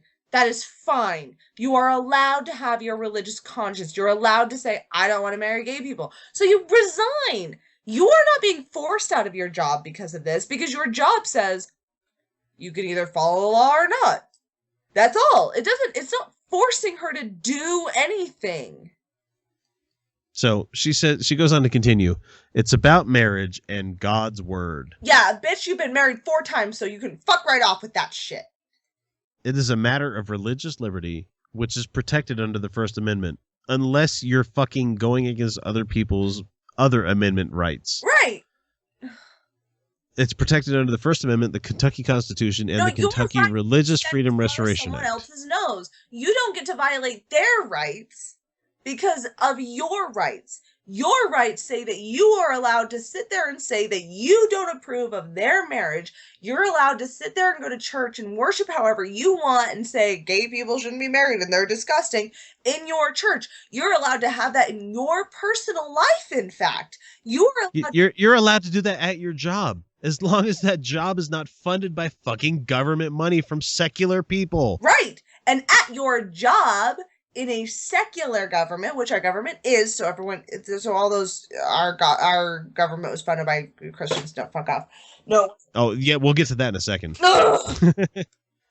So, our history is filled with accommodations for people's religious freedoms and conscience. Okay, yes, fine, whatever. I want to continue to perform my duties, but I am also requesting what our founders envisioned. Most of the founding fathers were either deist or atheist. They did not believe in a intercessory God. No, they did not believe in the fucking Trinity of Jesus Christ, Ghost. To be fair, half of them totally were really devout Christian, like George Washington. George Washington was like super duper Christian. The rest of them believed that God Ben Franklin was it or didn't give a shit. They were like, I'm not sure, but he clearly isn't involved here. I mean, just do like 10 minutes of research on Google and find out what Thomas Jefferson's beliefs on religion were. Yeah. And you'd be like, wow, this is a guy that wrote a Bible that had no God in it. So it's like a history book. Yeah. Thomas Jefferson was not what one would call a good Christian. Benjamin Franklin, the guy loved hookers. Good Christian. I love the fact that we have on one of our most highest rated, currency bills that we have in this country. A, somebody who wasn't a president. B, somebody who suffered from a fucking STI. And C, the guy who wanted the turkey to be the national bird of the country, not the fucking eagle. Mm-hmm. I don't know if that's true or not. That could be Snopes, but you know what? That I enjoy the man quite a bit. And I love the fact that our denomination of money, we have the guy who was the first president of the United States get the $1 bill, and the guy who thought turkey was delicious and hookers are great gets the $100 bill. Fuck yeah, America. Let's see. Kim Davis has received death threats. I harbored nothing against them. I was elected by the people. Blah, blah, blah, blah, blah, blah, blah, blah, blah. And so, you know what? Fuck you, Kim Davis. I hope you rot in jail for the next however long you're going to be there until you decide that you're either going to finally cave in on this, which you won't, or they pull you from office, because Kentucky is really getting fucking tired of hearing the headlines about how their state looks stupid and backwards. Not only for having Ken Ham in your state, but for having you as one of their fucking county clerks. And if I had a microphone to drop, I would, but this fucker's too expensive. So with that, we're going to go transition here in a second over to the interview we have with Kerry Jackson. But I think before we do that, let's go ahead and give our highs and lows for the week. If anybody has anything they want to talk about, we're going to wrap it early on this part so you guys can just transition right into the interview. Yeah, not really. This has not been a fun week. No, it definitely has not. I talked about my low pretty much earlier when I was talking about the being grilled for religious beliefs and stuff like that. Ugh. But I don't know. I guess if I had to come up with a high at this point, it'd probably be taking my kids to Chuck E. Cheese for the first time. That was a good time. Aww. That was a really good day. Cute. I mean, they've gone to places like Boondocks and stuff before, so like ticket arcades are not a new thing to them, but it's seeing them freak the fuck out when there's an animatronic mouse behind them on stage just made me laugh really hard. And of course, like you said, like you heard, low point was, all that shit. I just being constantly reminded that I am not as comfy as I possibly can be as an atheist in this country until an older generation passes away. I got a little bit of a stranger in a strange land. It's just tiny, but okay. It really amused the shit out of me. So I'm at my cheese island, and as I do, a customer walks up, and they often don't engage me first off. I have to talk to them first, which is normal. And I go, well, hello, how are you? Or can I help you find anything? No. And I go, well, if you have any questions, just don't hesitate to ask. And I go to walk away because I need to go buy a cleaning utensil from the store. Because, yeah, I work in a grocery store, and we get to do that thing. And I go to walk away, and I go, don't hesitate to ask, I'll be right back. And he goes, is there a God? And I seriously? Yeah. What? That's what he asked me. Is there a God? And he thought it was a joke. And I didn't answer because it's not technically appropriate for me to be like, no. And no, there's not. Not really. I really... What depends on what your definition is there, sir. Yeah. I just started laughing. I'm like, dude, does he even... Like, I'm like, do you not realize who you just fucking asked? That question to? I'm like, I'm the fucking president of Atheists of Utah. There is really very little more atheist you can get than me. I'm like... Oh, it cracked me up. I laughed all the way down the store, all the way down the cleaning aisle. Oh, fuck, that made my fucking day. I never told you guys, but I tried to get I went to a party on the East Coast. I think I've waxed ecstatic about the time that I spent on the East Coast in Virginia. About like this one, especially this one restaurant I went to where they had like duck everything, like duck fat fries, like duck gravy, and they used duck confit with their poutine that they made. Oh man, it was amazing. But they also had like a beer menu that was like 30 pages thick, so it was great. But anyway, went to a party when I was out there on the East Coast because these are people I'm probably only going to get a chance to meet once in my lifetime. And we had a party, and we went to the grocery store, and I tried to get a birthday cake that said "Happy Birthday, Jesus" on it. They were not having that. Oh, sorry. just a funny little aside.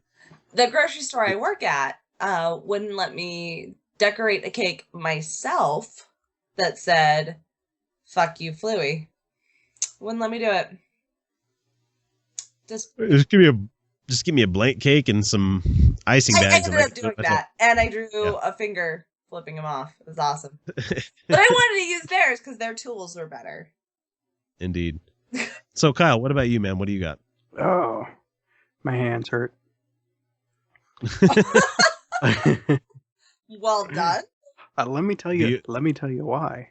The old gray mare, she ain't what she used to be. No, so a couple of weeks ago, I proposed to my kids that they design their own lightsabers because they've really been getting into the Star Wars thing. They're getting really excited for all the stuff that's coming out. So I thought, hey, this will be a fun little thing, and they'll draw something simple, and I'll go to the hardware store, get some parts, put it together. You're an idiot. You Yeah. I am. An idiot. Because I know the kind of lightsabers I designed as a kid, and you're an idiot. So yeah, I've been trying to build these things for a couple weeks now, and I have gotten so much super glue on my hands. Oh, good hell. I'm about halfway there on one of them. Dude, that's the coolest thing I've ever heard a dad do. You're an awesome dad. You're a rock star. You guys are both rock stars. Like, that's awesome. You guys are great. I came home earlier today, and to piggyback on the Star Wars stuff, that first of all, my wife picked up a new Star Wars shirt for me the other day at the store just for no reason at all. And I get home today from taking the kids over to visit the grandparents, and my oldest went with my wife to go shopping. And they went to Kohl's, of course, and I don't know why that's an of course, but if you knew my family, it would be an of course. But we get back from that, and they're like, okay, close your eyes, open your hands, and we'll give you something surprise. And I'm like, great, I've been waiting for boobs all day. No, sorry. And I open my hands, and I get a couple of other T-shirts, and one of them's a Chewbacca shirt, and another one's the hell's his name? Boba Fett T-shirt. And so I'm like really happy. I'm like, yay, Star Wars stuff. And like my little twins, they got matching Star Wars like baseball shirts. Oh. And so I'm like, yay, like these kids are going to be so fucking excited for Star Wars. And so I downloaded The Phantom Menace and I started to let them watch that, and they got bored like an hour into it. Oh. I can't really blame them because that movie sucks. That's the first one, right? That's the one with Jar Jar Binks. Yeah, that's a terrible film. I mean, they kind of joked. They kind of enjoyed it a little bit. I mean, so I can understand the whole, oh, it's for kids. Like, okay, yeah, I get that. But there's a lot of stuff about Trade Federation. Okay, so when I was a kid, I didn't understand how Jar Jar was racist because he was Jar Jar. Like, okay, so everyone accused him of being racist, and that is absolutely valid because that is totally a racist stereotype. But as a kid, I had no concept of that being a race. Like, I didn't know any of those were racist stereotypes. So for me, he was. See, I was 19 at the time. So how old would you have been? That was 16 years ago. Oh, okay, 16 years. No, hold on. Do the math. Mm-hmm. Yeah, I'm 26, so I was 11. You were 10. Wow. 10. Wow. Man. Yep. So yeah. 10 years old. See, me not watching right. this is I was in Catholic school still. I was eating at Crown Burger and talking about this movie with a couple of friends of mine. No, I went with my friend Tommy Fitzgerald. It was just him and I, and Tommy's super duper gay now. Good for him. Yeah, no. Oh, Tommy. I was actually super disappointed by that because he's gorgeous. So Tommy and I were very good friends as kids, and we used to play Indiana Jones, Star Wars, and there's another one. I'm forgetting now. Oh, he's making some other gay geek so happy. Oh, he's so great. He's such a gay geek. And so we used to just like we used to play Indiana Jones and Star Wars, and like that was our thing. Oh, and I Dream of Jeannie. Yeah. I love that show. I still love that show. Right? I had an I Dream of Jeannie costume and everything. Oh shit, that reminds me of something I talked about with my parents today. Sorry, I'm gonna get back on topic. Anyway, Star Wars stuff. I was expecting them to be happier about it, but they weren't, even though there's a new movie coming out in December that I'm gonna be there to see anyway.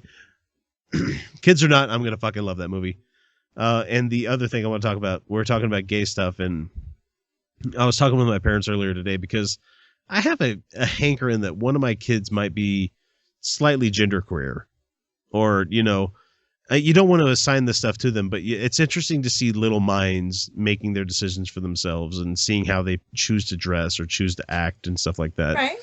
And so my parents, you know, laid it on pretty thick. And I think I've talked about it on the show before, how they thought that I was going to be gay at some point because I had a predetermination towards, you know, the dramatic. I loved show. I mean, this is all fucking, you know, jokingly textbook gay 101, you know, like show tunes. Doesn't have any girlfriends. A lot of straight guys who love show tunes, so that's just not. Yeah, I mean, just saying. But at the time, you know, we're talking almost 20 years ago. Right. That was a, you know, red flag for my parents. Right. And so they thought, oh, okay, he might have been gay. And they said, and my dad said today with a straight face, oh, we would have been fine with it too. And I just wanted to like stop me, like just look at him with that face and like, man, are you fucking with me? I didn't go into it because it wasn't appropriate at the time. I would have been like, I firmly remember Mom coming into the room and quoting Leviticus 2013. Oh. Man shall not lieth with a man because it is an abomination. And I'm like, that's great, Mom. Why are you coming in here talking to me about this stuff? I was busy thinking about boobies. I was thinking about boobies and looking at my biology book at a uterus. Like, that's hot. What is it like? Is it cool? I mean, it's got to be cool. Otherwise, people wouldn't care that much about it. Uteruses? Nah. No, I'm just saying, like, yeah, sex I know. But honestly, the uterus is probably my least favorite part of my genitalia. Yeah, I was gonna say it might as well be the least used part of it. Yeah, seriously, I'm dating my ovaries because they provide estrogen, which is actually a huge part of my sense of self, even if I'm not completely aware of it. And totally dig all the external shit. And I think clitoris. I was pretty fucking drunk last week, so I don't know if I was. I know I talked about coming out to the parents and everything about being atheist and everything. I almost did it right there and be like, oh, so you would be all right with that, but what if I was an atheist? I really should have fucking not skipped a beat and did that. Wait, you mean what if I was gay? You know, yeah, because they thought I was gay and everything, but I turned out not to be. But at the same time, I would have been like, oh, dude, okay. The words you just said were, yeah, what if I'd been an atheist? So we're saying, I just came out to my parents about being an atheist, and then I said, what if I'd been an atheist? That is what you just said. Okay, my bad. Okay, I'm just saying. Okay. Yes. What if at that point I would have been like, okay, but what about atheism? You know? Like, are you guys okay with that too? I mean, my mom knows. She doesn't. I'm sure she went and told my dad because I know how me and my wife work and everything's fucking communicated both ways. Even when the kid says, don't talk to dad about this, but... Yeah. I know stuff has to be brought up anyway. But anyway, it's really fucking interesting being a parent, and it's really interesting hearing parents aging, their weird dualities and, you know, their bullshit that they try to tell themselves to make them feel like better people. Because you know what? It's a really thankless job and it's really hard. My dad totally wouldn't have been cool with me being gay when I was younger. But my dad nowadays, like if I told him I was gay, which I'm pretty sure I've told him that, like, I find lots of females attractive at this point. I heard about the barista. Yeah.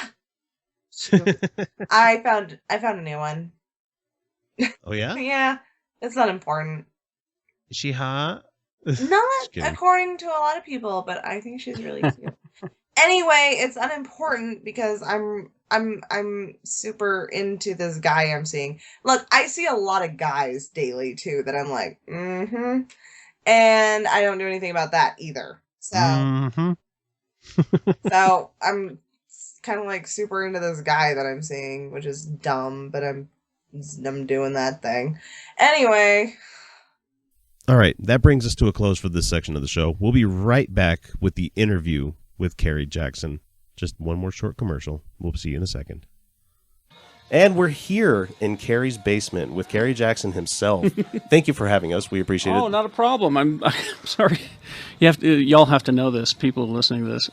These guys called me about 3 weeks ago and said, let's do a show. And your hours are different than my old person's hours. Very much so. I have the time an elderly person. I go to sleep at 6:30 or 7, and I eat dinner at 4 in the afternoon. And anyway, but we kept trying to figure out a time, and trying to factor in travel and where you guys would be, and then you said we want to do it over Skype, and I went no.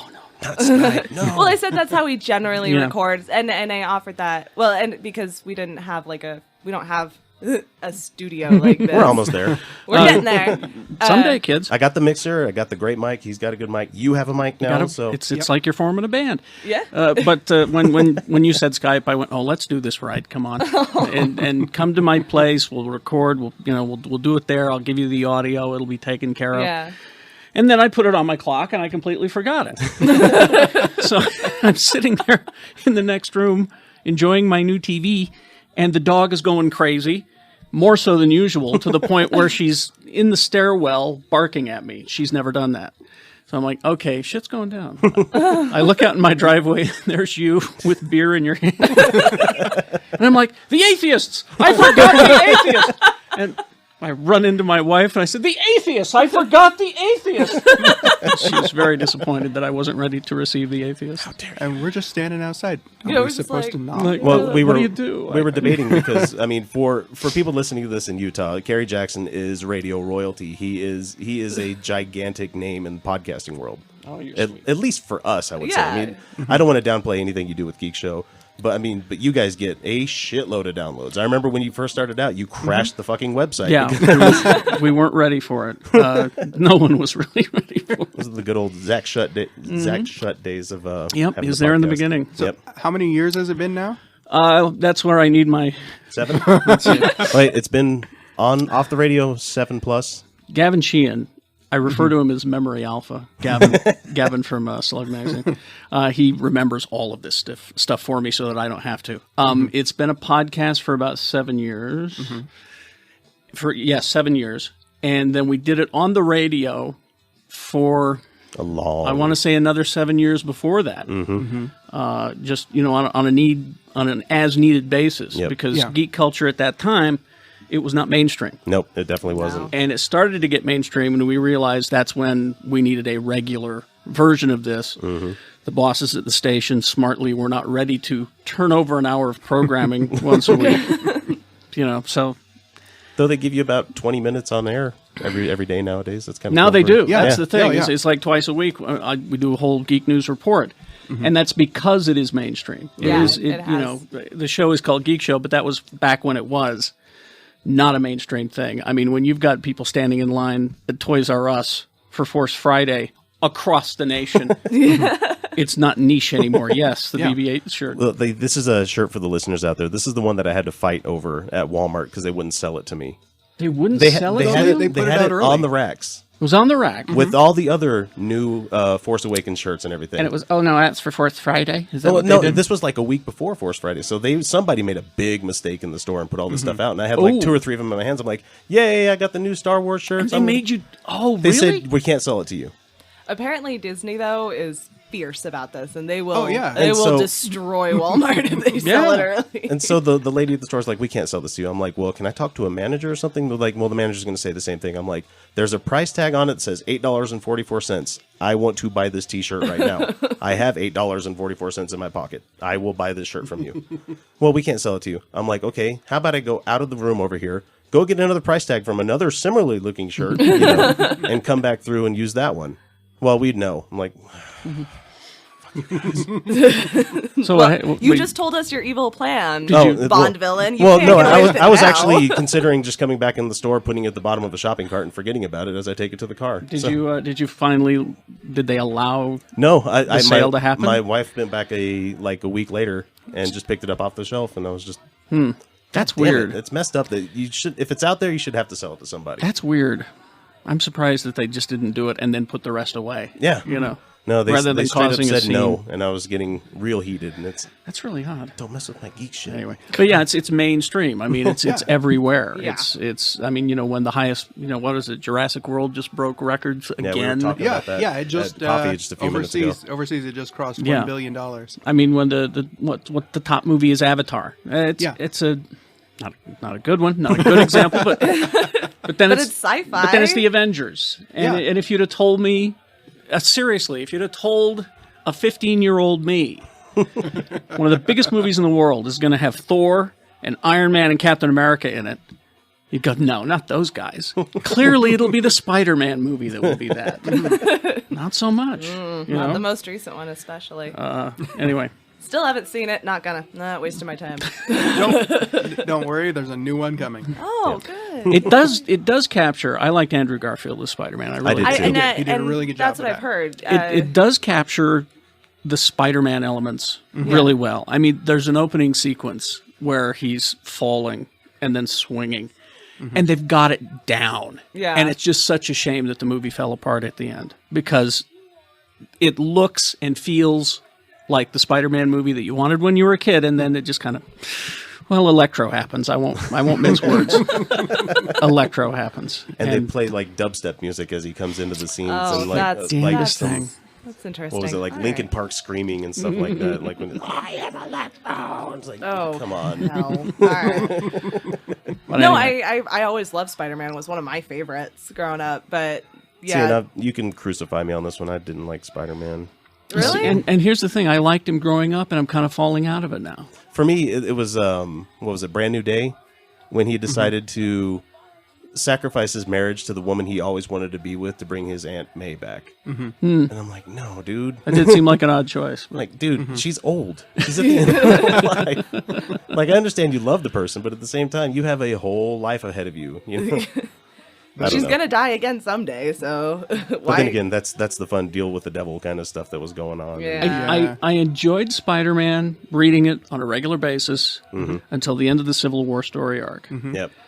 And then something happened, and I don't know whether it was me or whether it was the writing. I just didn't relate anymore. Was it because maybe he was too much of a Boy Scout still? Or? It could be. But I found myself gravitating more toward. Okay, we'll get weird here. The yin and the yang in the Civil War storyline of Tony Stark and Steve Rogers. Yeah. And they kind of became like a guiding force, a godhead, if you will, that I began to relate to. Because in my heart, I have the heart of Steve Rogers. I really do. But I'm living the life of Tony Stark. Yeah. You know? So it was that dichotomy I just thought was just terrific. and I drifted away from Spider-Man, and I understand that the writing kind of fell apart and all that, so I didn't miss anything. But now, in this new Amazing Spider-Man that's starting up here in a few months, I get an interesting combination. Peter Parker is now Tony Stark. Oh. He's going Parker Industries, which was set up in Superior Spider-Man, which was a great read. Doc Ock. Because he wasn't Peter Parker. He was Doc Ock in Parker's. And he was a superior Spider-Man. He did it better, you know. Like, oh, Parker, what are you doing with your life? It's a great read, trust me. So now that Parker Industries, that Doc Ock built, is now established, and it's like Tony Stark stuff. So now he's international Spider-Man hero. He's got a jet, you know. He can do all these things. I'm curious about this one now. So maybe I'll come back to Spider-Man. See, I never did read comics. I watched the cartoons, which were based on the comics. That's what I got into. I never really got into the comic thing. And now I just listen to Geekshow, so you guys keep me filled in. Yeah, that's all you really need to do now. And for all your comic book needs, do go to Dr. Volt's. Yeah, we love our friends at Dr. Volt's and Black Cat. We are a local podcast, so we try to pimp out local businesses as much as we can. And before we leave comics altogether, we just got the news about the new Hulk. And I wish that Shannon would have been here for Broken News yesterday, because we could have told him about it. The new Incredible Hulk is the totally awesome Hulk. Oh, this sounds... This is heresy, right? This is total heresy. But we found out who it is. It's Amadeus Cho, who is a character in the comic book who's like the fourth smartest guy in the Marvel Universe. And he's a little Korean kid.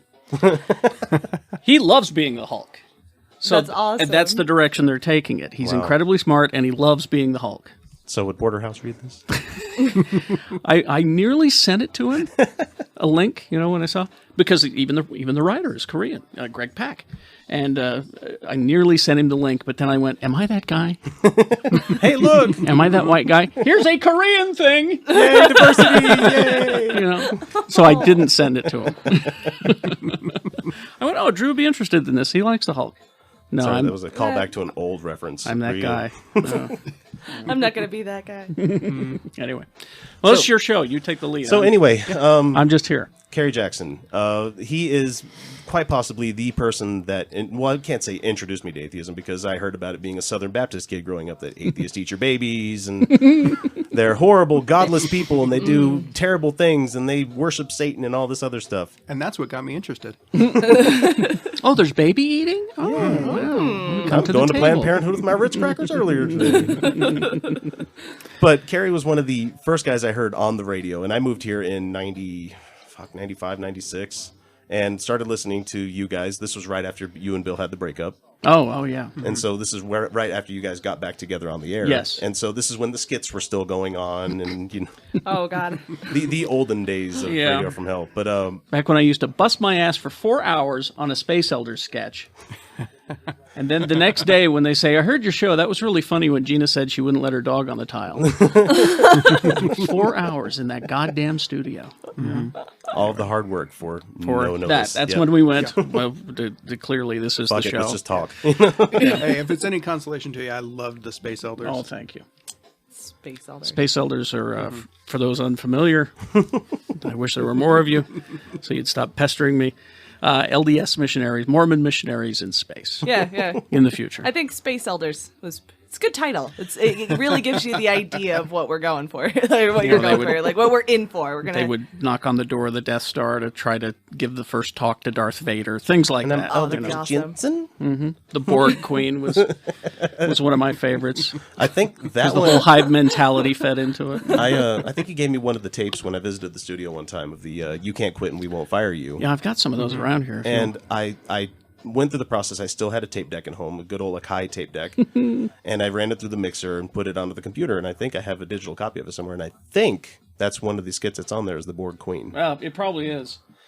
We put only a few of those on those best of releases, and then we ran into I won't get into it, some legal hassles that made it so we couldn't do it anymore, and which I was fine with. I was ready to walk away from it anyway, and it just kind of helped push me out of the nest in a way. But it still has to get a little bit annoying that people bring it up all the time. Oh, not annoying. It's just when bring it up. Feel free to bring it up, but don't beg us to bring it back. Yeah. Whatever you do, just go, I remember that. I loved it. That's all you need. Don't be the. You know what you should do? You should bring that back. No. Nostalgia is a powerful thing. It's not going to be how you remember it. So let's just let it be what it was when it was. I mean, I think we would start doing sketches on the show if someone would write them and produce them for us, and we just showed up and like old time radio guys and went, come in, do your line. See, what's my line here? Somebody's in the back with all like the little sound effect things. Yeah, it's the whole Krusty the Clown goes into the studio. I'll show you how it's done, kids. And comes in there. Reads his lines, and they leave the room. That's how you do it. And okay, we're ready for you, Krusty. That's the way sketches would come back on the show. Yeah, that's the only way. I'm not volunteering. I'm gonna get Lee on the show one of these times. It's gonna be interesting to have a spiritualist like Lee on an atheist podcast one of these days. But he'll have an interesting take. Yeah. He's also the man who created the sketch that I did. It's time for cake. He created that. Fucking love it. Anyway. But anyway, Kerry was one of the first people that kind of made it appear to me that it's okay to be a non-believer, because you didn't specifically come out and say, yes, yo soy atheist. You would come out and you would be kind of snarky about a lot of the stuff that was the prevalent religion in the state. And being a kid that was a transplant to the state, I really fucking appreciate it. Well, and that's the thing that, like with Space Elders, it was never really mean. It just kind of pointed out the hypocrisy in a gentle way. It's gentle ribbing. Yeah, a gentle ribbing. And what I understood is that a lot of kids on missions were passing tapes around of Space Elders, and attracting to the I hear about it all the time. The last time missionaries visited me, we played the opening song for Book of Mormon, the musical for them. So they were like, we heard that it technically doesn't break any of our rules. And I'm like, technically, no. We can listen.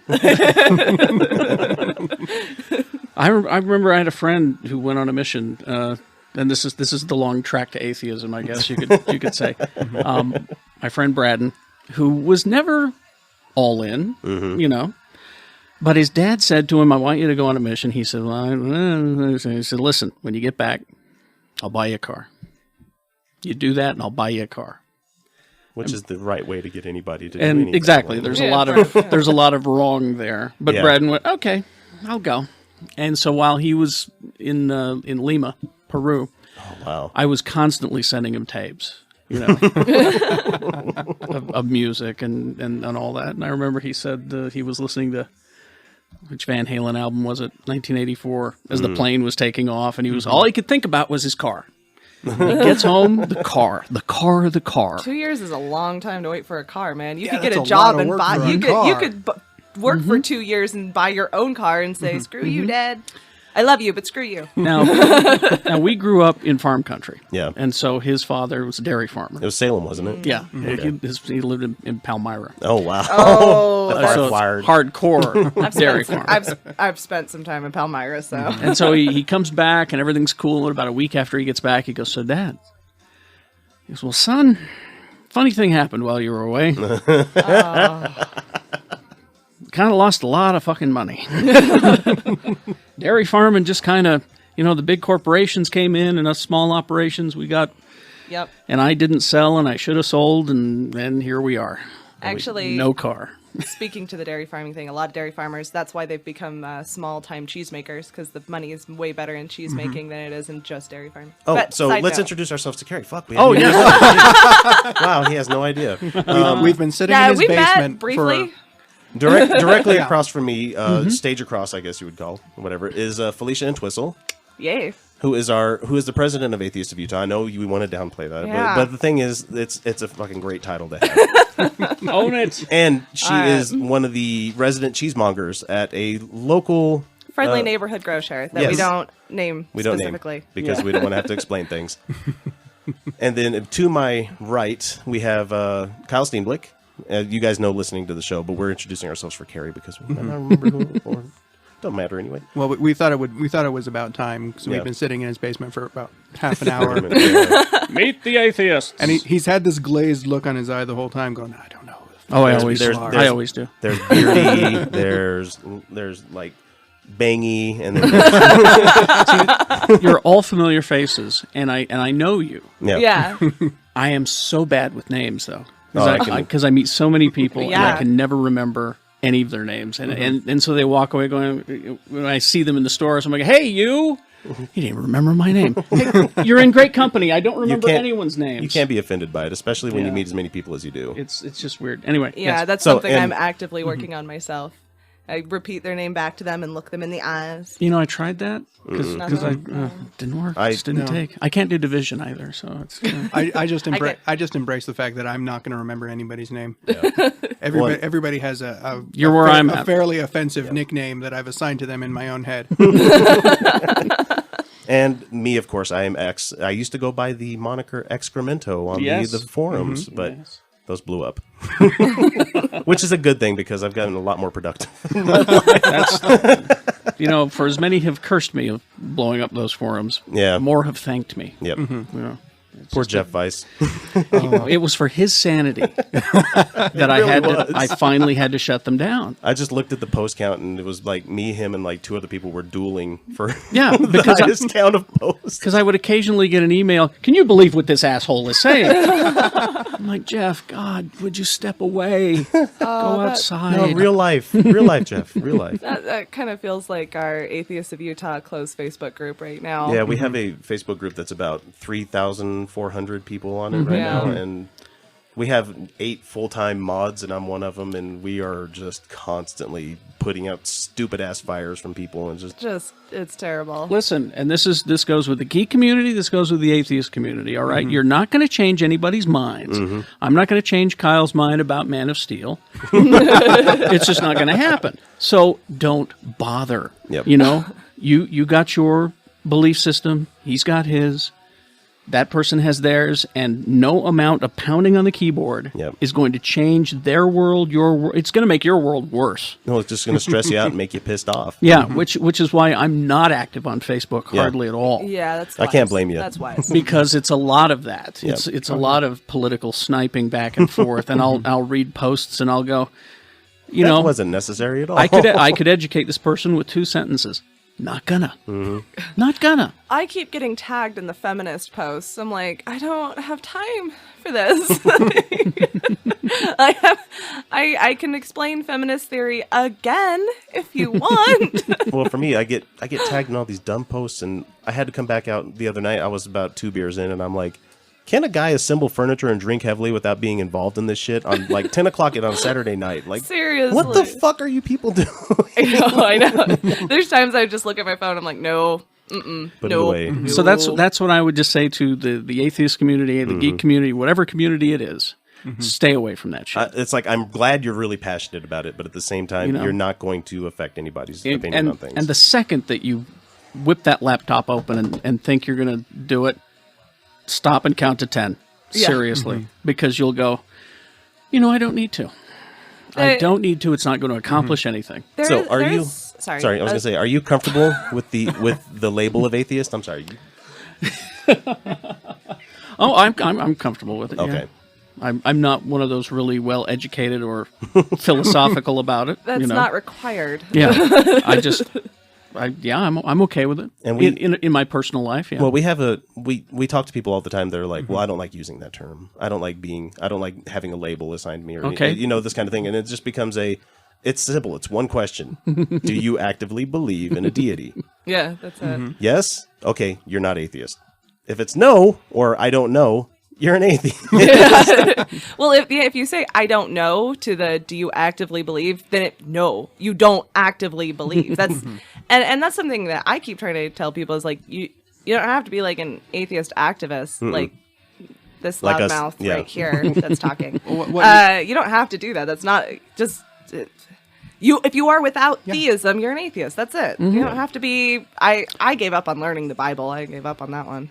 Well, what you should say is, it's not possible to say I don't know to a yes or no question. God damn it! You can't actually straddle that fence. Okay, so then define theism. Belief in. Because I don't have any of that. What is it that define that? It's belief in deity. A higher power, anything outside of nature, or something supernatural. Yeah, it's a super. Okay, if the supernatural falls into it, then yes, then I'm an atheist. Yep. Yeah, there's a supernatural. But I do have guiding forces in my life. Well, of course, yeah. No. I mean, you're surrounded by them. You have to, and they're awesome. And much of these have been a large influence on me as well. I mean, I learned more about life and heroics from R2-D2. Yep. And Captain America, and Captain Kirk, than I have in any, sacred text. Yeah, Doctor Who might as well be my god. He has all the powers of him. Yeah, he does. But apparently he was reading a Quran a couple of weeks ago and dropped it off in the wrong time period. I don't know if you heard that. Did that happen? No. Did you hear about that, Carrie? I didn't hear about. Did that we follow a lot of these fun stories because it's just funny to rip on them a little bit. I don't have time to be a nerd anymore. It's killing me. No. This wasn't a real storyline or anything like that. But they found a Quran that predates the birth of Muhammad. Oh yes, that's right. That's right. They did.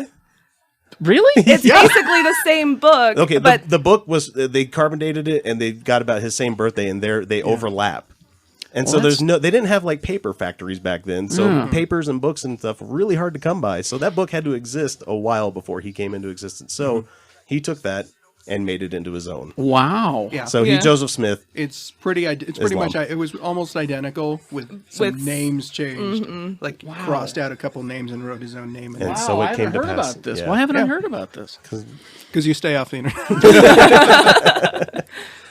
It was all over the Facebooks. Well, that's why I didn't see it. Yeah. I get my news from the news. I was like, so another con man in charge of a religion? Surprise! Yeah. Moving the on. guy that wanted to touch children. Yep. I gotta find the story and read this. Have all the wives. Ugh. Yeah, it'd be interesting to hear a certain somebody that you work with apologize for. Would it really be interesting? No. It would. It would hurt. It would hurt. It would go off the rails right away. Anyway, I'm comfortable with the title atheist, unless you got something better for me. Well, I think it'll do. For most of us, we don't want to claim a positive or something. Yes, God exists. We can say we don't know. And when you say you don't know and you don't believe that there is one, that's about the best position to be in because you don't have to prove it to anybody. But there's a lot of people in the religious world that think if you claim, I don't believe in a God, well, prove that there's no God. That's the one that you get a lot. I don't have to, man. That's not my job. It's your job. That's your job. Yeah, you're the one selling the product. You're the one telling me a wizard did it. I mean, come on. I think we already covered that one, though. Yeah. Didn't we? We covered that with Dan. Oh.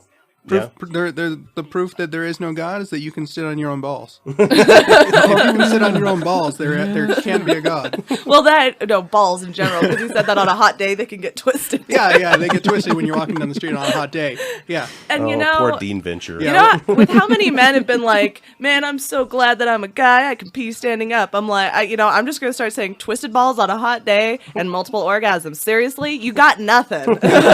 You can throw the period in my face all you want, but those things sound awful.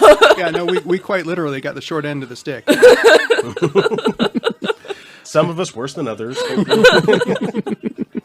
So, I'm offended. I'm a testicular cancer survivor. I'm offended. No. Okay, so what's it been like working in your chosen profession as a non-believer? I mean, has it been somewhat okay? I mean, has anybody ever put you against the wall about it, or? I have only occasionally been accused of Mormon bashing. And to which point I always retort, do you listen to the whole show? Because it's everybody. It's not just not just Mormons. It's when I see a contradictory point. That's the whole Isaac Hayes thing where you're okay with them offending everybody else, but if it's the one thing that you won't let them make jokes That's about. it. I quit the show. It doesn't. I don't fly the flag. Yeah. Like y'all at work. Well, we're lucky that we can. We both Kyle and I work for the federal government. So okay. They can't say shit to us because if they do, we could sue your ass for and it's not my bosses. It's not the FCC. It's not anybody making me, kind of click it back a bit. It's me doing it because I know everyone that listens all believe in different things. Yep. And I'm going to offend this person on Monday, but that same person's going to be cheering for me on Tuesday. But if I pound one, issue, which, let's be honest, from a financial standpoint in this area would be a bad idea. Yeah. If I were to do that every day on the show, I wouldn't have any money.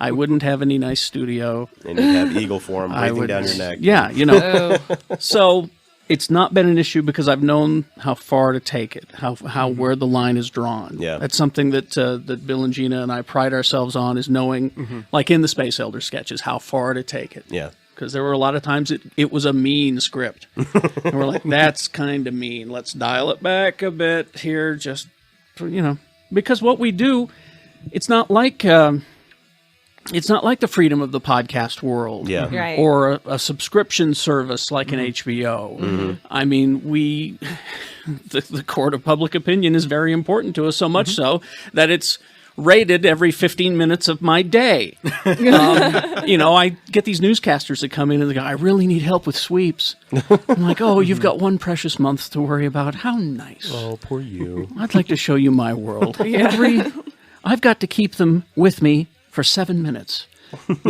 I have to. They can't leave. They can't waver. I have to have them for this amount of time, every hour, every day, or I'm dead. I'm sorry that your sweep story about the perils of the puppies won't be, publicized properly. I'm worried about my own ass right now, okay? Lovely alliteration, darling. Something under your sink is going to kill you. Exactly. And that's why we ask everybody to, instead of turning your radios off in the morning when you leave the house, just turn the volume down. Leave them on. Leave them tuned in. I'll leave them up. It's the best burglar alarm that there is. Because I got this direct from criminals. They told me this. If you leave the TV on, we won't go into your house because there's a chance that you're there by yourself watching TV and you're a crazy gun packing nut, and we don't want that. We just want your shit. Right. No, yeah, that's why most robberies occur. The biggest deterrent they've done with crime is a locked door, because they want as little trouble as possible. They really don't want to fight anyone over this. Yeah, so leave your TV on. Yeah, your electric bill will go up a bit. but it's worth it. Yeah, not like when there were tube TVs, for Christ's sake. Oh yeah, oh yeah. Although the clock radio is an excellent option. It is, especially if it's near a window. Exactly. That you can easily hear through. Mm-hmm. Sorry, this got off the rails. Oh no, it did. That is our show. We have rails. No, it's just bounce around, find something to talk about. But yeah, that's why I'm not totally out on the air. Okay. Just strictly from, because I mean, it's a weird business that I'm in. There are, I mean, we are, you know, at the end of the day, slaves to the money. Yeah, we have to be. be. I wish I could find a way to do a subscription service and live off of that. You know, that would just be terrific. But you know, have you guys thought of doing like a Patreon for Geek Show? That's an interesting thought. Mm-hmm. Actually, we can't for Geek Show because it's owned by the corporation. By the corporation. Yeah, it's owned by my man in Logan. Mm-hmm. So, we'll make something. You'd have to change. I'd have an to on fleek show. I'd have to. Oh, that's a good idea. I owe you a Coke for that one. Yay! Anyway, sorry. But anyway, your show. Go ahead. Anyway, that's on the air, Kerry. Let's talk about off the air, Kerry, for Geek Show. It's not self-styled because everybody else has thrust the crown upon you as King of Geeks in Utah. And Kyle had something he wanted to say about that. Yeah, I didn't vote for you. That's fine. You don't vote for a king. We're keeping track of all the ones that didn't. And they will be dealt with. That goes next to the list of black listeners. There we go. That's a celebrated whole. That is. I think we have 14 now. I'm very excited. I always thought Lonnie was a joke that Jay was making a joke about until I... No, Lonnie's a real guy. He's a real guy and hilarious. Just hilarious. Anyways, continue. So does it really get tiring having to tell the people of the geek world, especially here in Utah, to calm the fuck down? It is tiresome. It is tiresome, and I have been accused of not being a true geek because I calm down. Can you believe that? Mm-hmm. Because I'm not up in arms about the latest whatever. Oh, God, they made Heimdall a black guy. Oh! Yeah. I'm so sick of that stuff. No, he has to be white. I'm like, they're all white. Well, it's just more people should honestly reserve judgment until the shit's there for real. Well, yeah. Like, we have people shitting on Suicide Squad that doesn't come out for another year. How can you? And we have an old, saying on Geek Show. It says, "This movie sucks based on the trailer." Listen to that sentence. Wait a second now. Calm down. We're beyond that now. Now we're judging. Now we're judging movies. casting calls. Yeah, we're judging casting calls and promotional art. Let's not forget that Heath Ledger problem that we had. That was exactly what I was going to say. That was exactly Heath Ledger. Every time somebody gets pissed about casting, Heath Ledger. All right, he's my Joker. I mean, and I grew up with Caesar, so. He's my Joker now. Yeah, and I'm really looking forward to Leto playing him. Jared Leto, sorry. Leto. I'll have to ask Todd. They're personal friends. How you say Leto or Leto.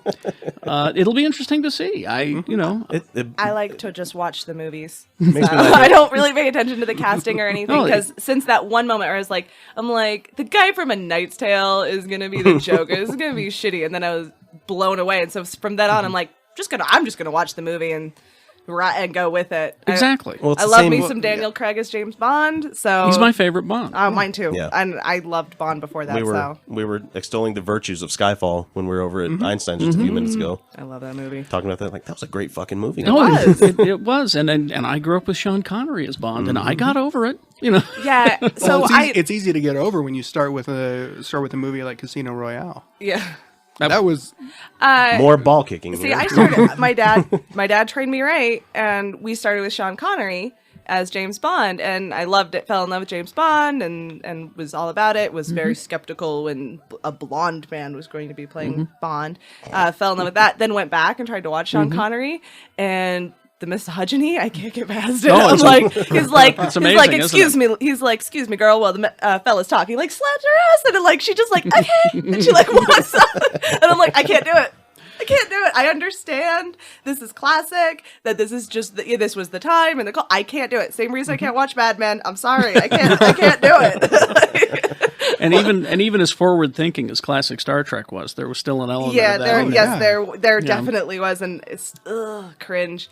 Like, whoever assigned me a female yeoman at Starfleet, I want to, Yeah. Like, really? Mhm. Okay. Yeah, the Uhura, she just is a secretary, basically. I mean, granted, yes, it's like Whoopi Goldberg said, there's a black woman on TV and she ain't no maid, and that was significant. It really was, and that mattered. She's kissing the captain. She didn't want to, and good on her, because she didn't want to kiss him. They were forced. If you remember your classic Star Trek canon. Oh, but I love that story. That she went on comic book. I absolutely love that story. Shatner and Nichols screwed up every alternate take where they didn't kiss. Absolutely love that. And Nichelle Nichols is absolute sweetheart. It's what's interesting is if you read the complaint letters that TV stations got about that scene, all from the South. They had a problem with it. It kind of falls into the nowadays we have with gay marriage, and we were talking about it last night when we did the show. We went off on Kim Davis for an hour. And not because of Kim Davis, but because of all the assholes that are defending this lady. They're just coming out of the woodwork. Oh, your religion's being persecuted, and she's being thrown in jail. She's not offered bail.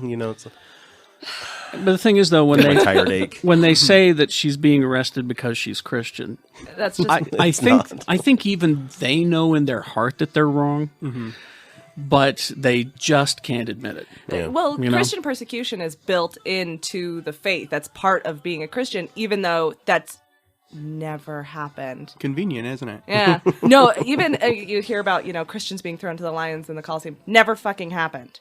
It didn't? No. Really? No, they made it all up. The Romans didn't give a shit which god you believed in. Really? Totally adopted Jesus into their, the Parthenon? The Pantheon. The Pantheon, thank you. Which they showed in the Parthenon. Let's just call it the giant god house. Yeah. They adopted Jesus in. As long as you paid your taxes and didn't speak out against the government, they didn't give a shit. They did crucify rebellious Jewish rebels amongst other people who were trying to turn people against the Roman government. And so they were politically killed, but Christians were never, ever targeted for being Christian. Rome didn't give a fuck. It was too big to give a fuck. All I got was an Ebo school district education. I'll have to take your word for that. Or the other mind melter that's the common myth with Christianity is the Jewish slaves in Israel. Israel and Egypt. Sorry. Yeah, never.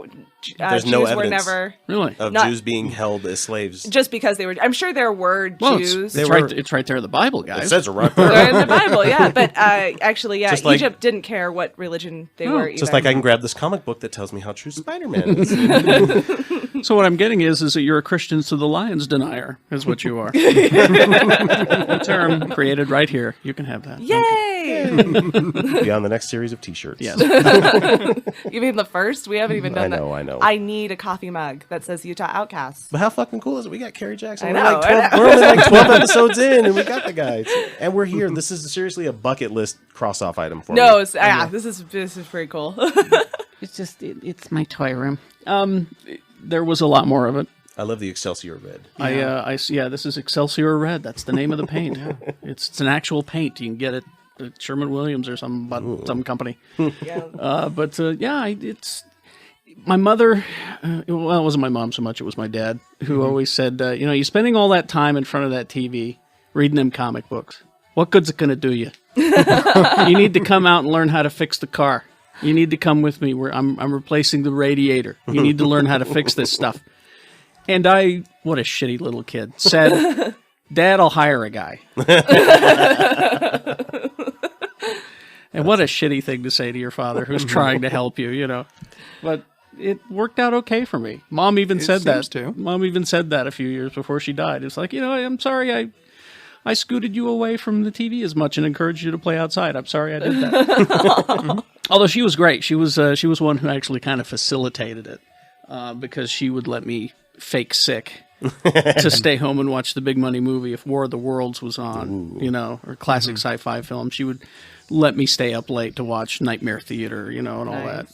So she kind of encouraged it. I still bless my grandparents for letting me have unfettered access to Showtime and Cinemax and all the movie channels when I was about 9. Yeah, my dad wanted it for football. We're getting cable for football, which was great because it also had these other channels, you know. Mm-hmm. And he didn't know what was going on them. He had no idea about Lady Chatterley's lover and how important it was. She had no idea. That was one of the first. Yes. What's wrong down here? What the? No, my awakening that way was Julie Newmar, as we were talking about earlier. Julie Newmar was the first. See, I couldn't remember who it was. It was Shannon that liked Batgirl. Yeah, that's right. Yeah, he liked Batgirl. I didn't discriminate between the two. I've always loved like Catwoman in pretty much every aspect. So Kyle's TV as a young man looked like the Vaseline screens you get from the old Star Trek. And here's the thing about the Catwoman, the Halle Berry one, the much reviled and hated. Yeah, for good reason. For good reason. That's a silly movie. But you know what you do? Very silly. You watch it with the sound down. Nuh-uh. And just fast forward to once she gets into a costume, then you're good.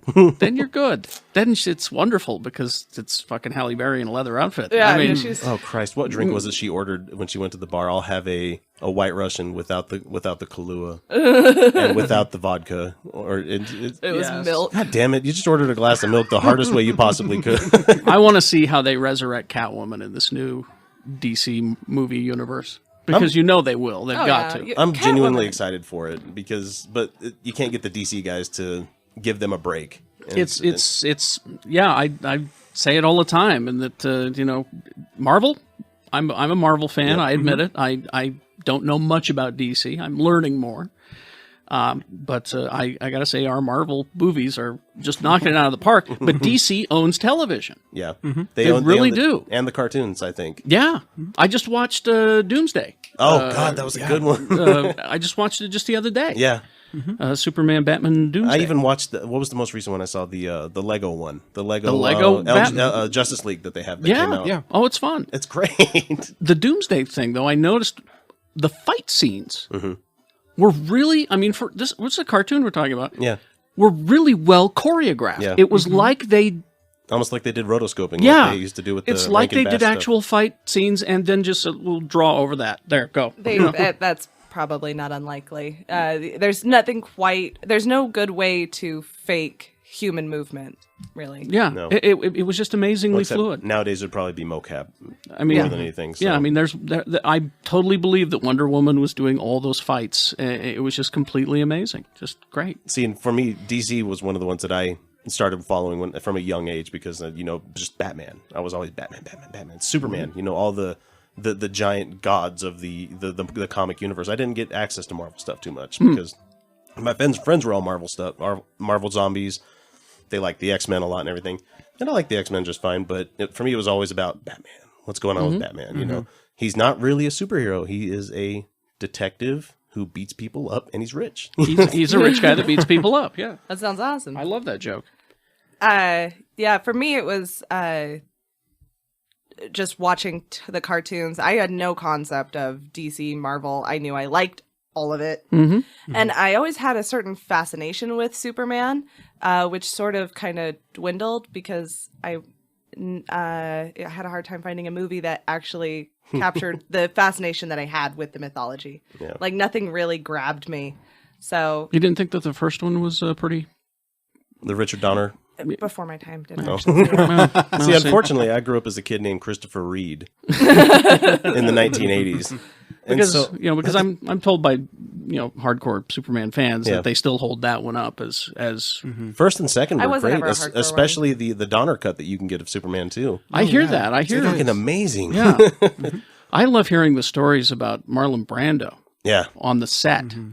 Any stories of Brando and how he's telling Richard Donner, I don't think that Jor-El should be portrayed as a human being, a person with arms and legs. I think he should be like a green bagel. Because he's... Bring me the butter. Because he's beyond that. He's, any story about Brando in production of any movies. That's fantastic. Brando and who else is it? The Citizen Kane guy. Orson Welles. Orson Welles. Any story with him, especially selling frozen peas and There's always a great story. Like, oh, how would the mighty have fallen? All right. Hey, oh man, it's your show. What, yep. No, what are we doing? That's all I had for questions right now. Is that it? Is there anything you had, Kyle? We did. Well, if we want to back up to being king of the geeks. Oh yeah, you did have more to yeah. on that. Yeah, Sorry, yeah. we tangentially go off on all things. Yeah, we're so good at this. Happens. Oh yeah, if we wanted to back up to that, what I wanted to ask is, do we as geeks, as a community, need a ruler? do we need a king? Do we need somebody to remind us to calm the fuck down or to leave shit alone? Yes, we do. Are we that unruly? It's not as bad as it used to be. I'll say that because it was the internet forums and all of that that really fanned it. When the community people could finally come out of the woodwork and they could finally have a community where they can come together and talk about this stuff. That's when it. Maybe we don't need a leader, but we need to remind each other that we're human beings. Yeah. And we have feelings. And, I don't like Harry Potter, but I'm not going to shit on it. I saw a couple. Yep. I get it. It's just not for me. That I do that a lot now. I'll watch a show and I'll say, I get it. It's just not for me. That's what you need to start doing. Yeah. Instead of, I got a letter from a girl who went to a comic book store and. Is this the one that got shit on by the people in the store? You're not a real geek. And they started with the "you're not a real geek" thing. I hate that. And it happens more to women. Yeah, it does. Than anyone. Especially, and women who are more attractive. It's you just want attention. Like if they wear a sexy outfit or something. And I'm thrilled that you're here and want attention. If that's your motivation, I'm thrilled. I'm not gonna shit on that. Are we really gonna complain? I have to remind geeks sometimes, and I tell the story a million times. My first sci-fi convention was at a Provo Holiday Inn. I think 16 or 15. And I was so excited because Sheba from Battlestar Galactica was going to be there. Wow. And you know what? She was the only female in the room. Oh. And none of us were brave enough to go up and say hi. That's a whole lot of hover hand. And now you're complaining about girls at conventions? God, you have no idea how thrilled I am that girls are in I'm conventions. going to tell you right now, it's fairly easy to get attention as a female. Like it's really?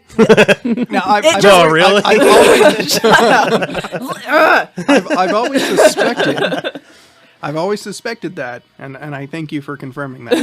yeah. It's fairly easy and often not invited. But if I want attention, I can get it for free. I don't need to pay to get into a convention and pay for a costume. Brilliant. And pay for all of that Exactly. to get attention. And let's be honest, you're just here trying to impress people. She's trying to impress us? Then there's something wrong with her if that's her motivation. I think she's here because she's a fan. And because I garner genuine enjoyment and fulfillment from these stories. Yeah. And that's where it becomes a problem. Because we're so happy to have you here. We really are. And then it becomes a contest. Yeah. Then it becomes have you read Killing Joke? Nope. You know what? Maybe she hasn't because it's an older book. Well, you're not a true Batman fan unless you've read Killing Joke. That's the kind of shit that I have a problem with. It's the no true Scotsman fallacy, though. It is. Which is bullshit. It's just so funny how there's so many parallels between the geek world and the atheist world. And which is one of the reasons why the Outcasts they work so well. Well, exactly. But getting back to the original topic that you started with, it becomes, well, I don't like that term. Yeah. I don't like that term atheist. I think it should be something else. That's the same thing to me as you're not a true Batman fan. It's the same argument. You know what? Yep. I like Batman. I haven't read all that shit. Yeah. I can still call myself a Batman fan. Yeah. And if you got a problem with it, well, that's your problem. Because I'm enjoying myself. Yeah. About all you need to be a Batman fan is to realize his name is Bruce Wayne. Yeah. He has money. Yeah. He fights crime. Exactly. That's all you need. Yeah. I mean, and that you enjoy Like it. I have just started reading. I grabbed it. I didn't realize that you go to the public library and get a lot of fucking comic books to read. And so I'm reading The Dark Knight Returns for the first time. And I'm like, this is pretty awesome. And I look at the date and I'm like, holy shit, this is a while back, man. Fucking Reagan is in it. That's amazing. Reagan is a character in that book. Man. Yes, I was always more of a book nerd. So books with the ones without pictures. Yes, the ones without pictures. Books. It figures. but yeah, I feel like sometimes I a little bit on the outside because I didn't do the comic book thing, and I just kind of did television shows and everything. But I'm like, but I really enjoyed it, and I researched the mythologies just because I thought they were interesting. I couldn't get into the comic thing, but I'm like not saying that there's anything wrong with comics. But that's the thing. That's fine. Yeah, and Can I enjoy myself? Damn it! Welcome to the table. I mean, yes. That's what it is. It's the same thing in the atheist community. Yeah, I think that sometimes, it really is. sometimes we are dicks. And I say we in the royal collective we. It's just a little too aggressive. I mean, there's the joke about vegans that is also about atheists. How do you know? And He'll bring it up. CrossFitters. That's a whole religion. But yeah, I think that we, collective we, the atheist community, we can be dicks about this sometimes. You know? And I think it comes a lot from how it was in the geek community. Yeah. Where you were punished for being a geek. Yeah. I think we all need to calm the fuck down. We do. We got to get...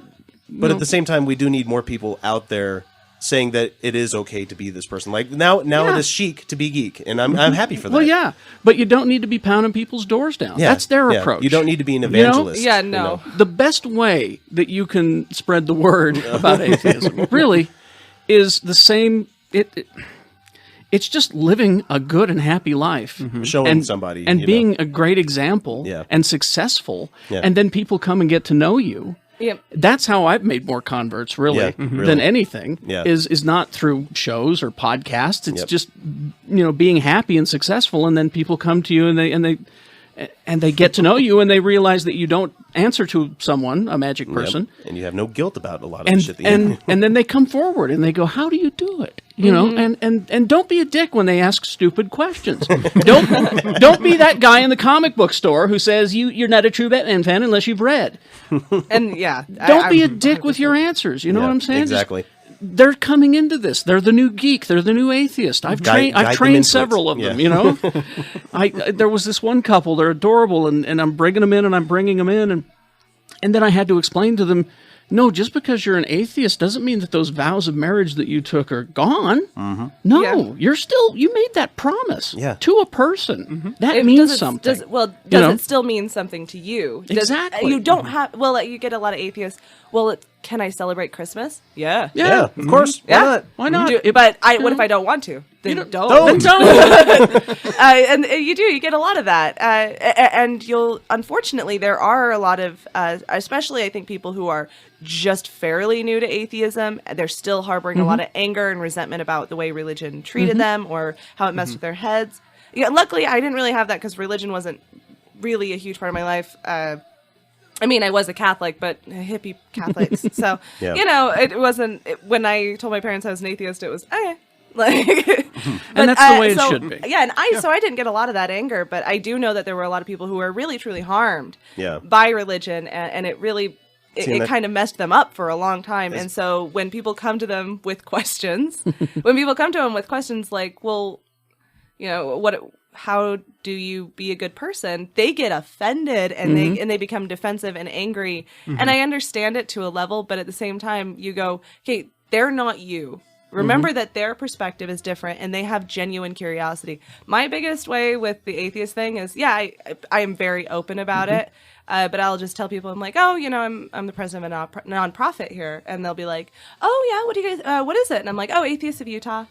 And or I'll be like, oh, I'm going and doing this with the atheists, and people are like, okay, I treat it like it's just a thing, just something I do, and that's the way it should be. And I don't get into the theological debates with them unless they want to talk to me. Yeah, it's just the worst thing I think that we as atheists can do is be dicks about it. And so when someone comes to you, don't be condescending. No, don't act all superior.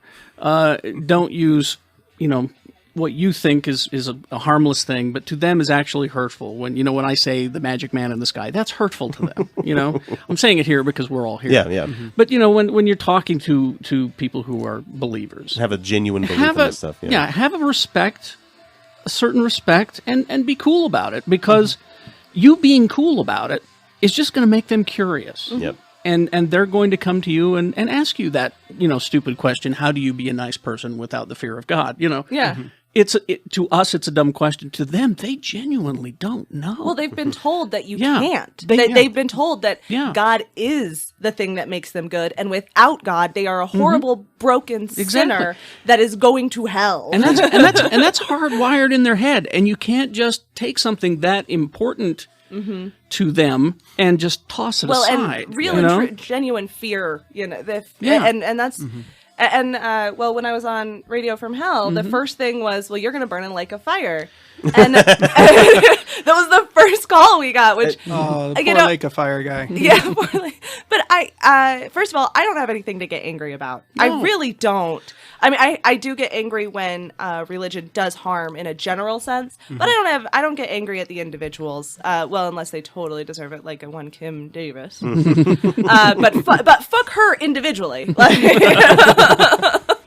And even our answer to that can't be really shitty. We just need to point out the facts. Well, yeah, that one's... Because we've got them and they don't. Yeah.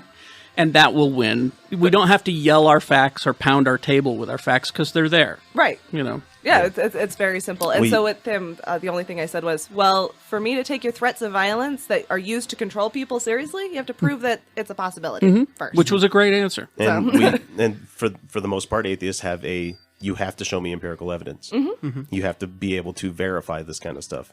Which, you know what, a lot of atheists really need to remember, if you're going to claim yourself as a skeptic, stop making positive claims.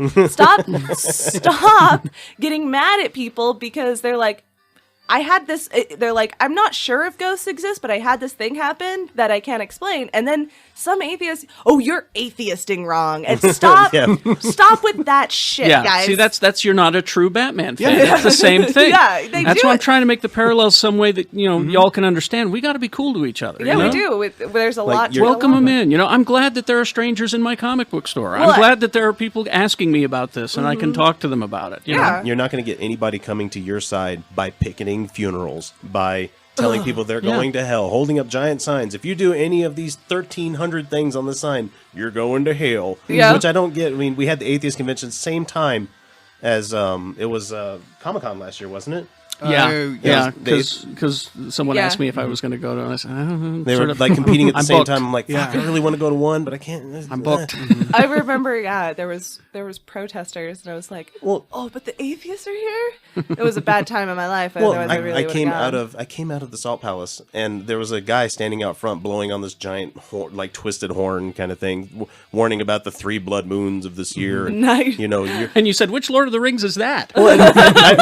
He's like, this is an omen, this is something else, and I'm like, no, it's called Newtonian physics. It's gonna happen. Spatial eventually. bodies, they eventually block each other out because they get in front of each other in the sun. And then also as atheists, we got to realize that there are just some people who are not going to come around. No, they never will. And you just got to... Yeah, don't... You know what?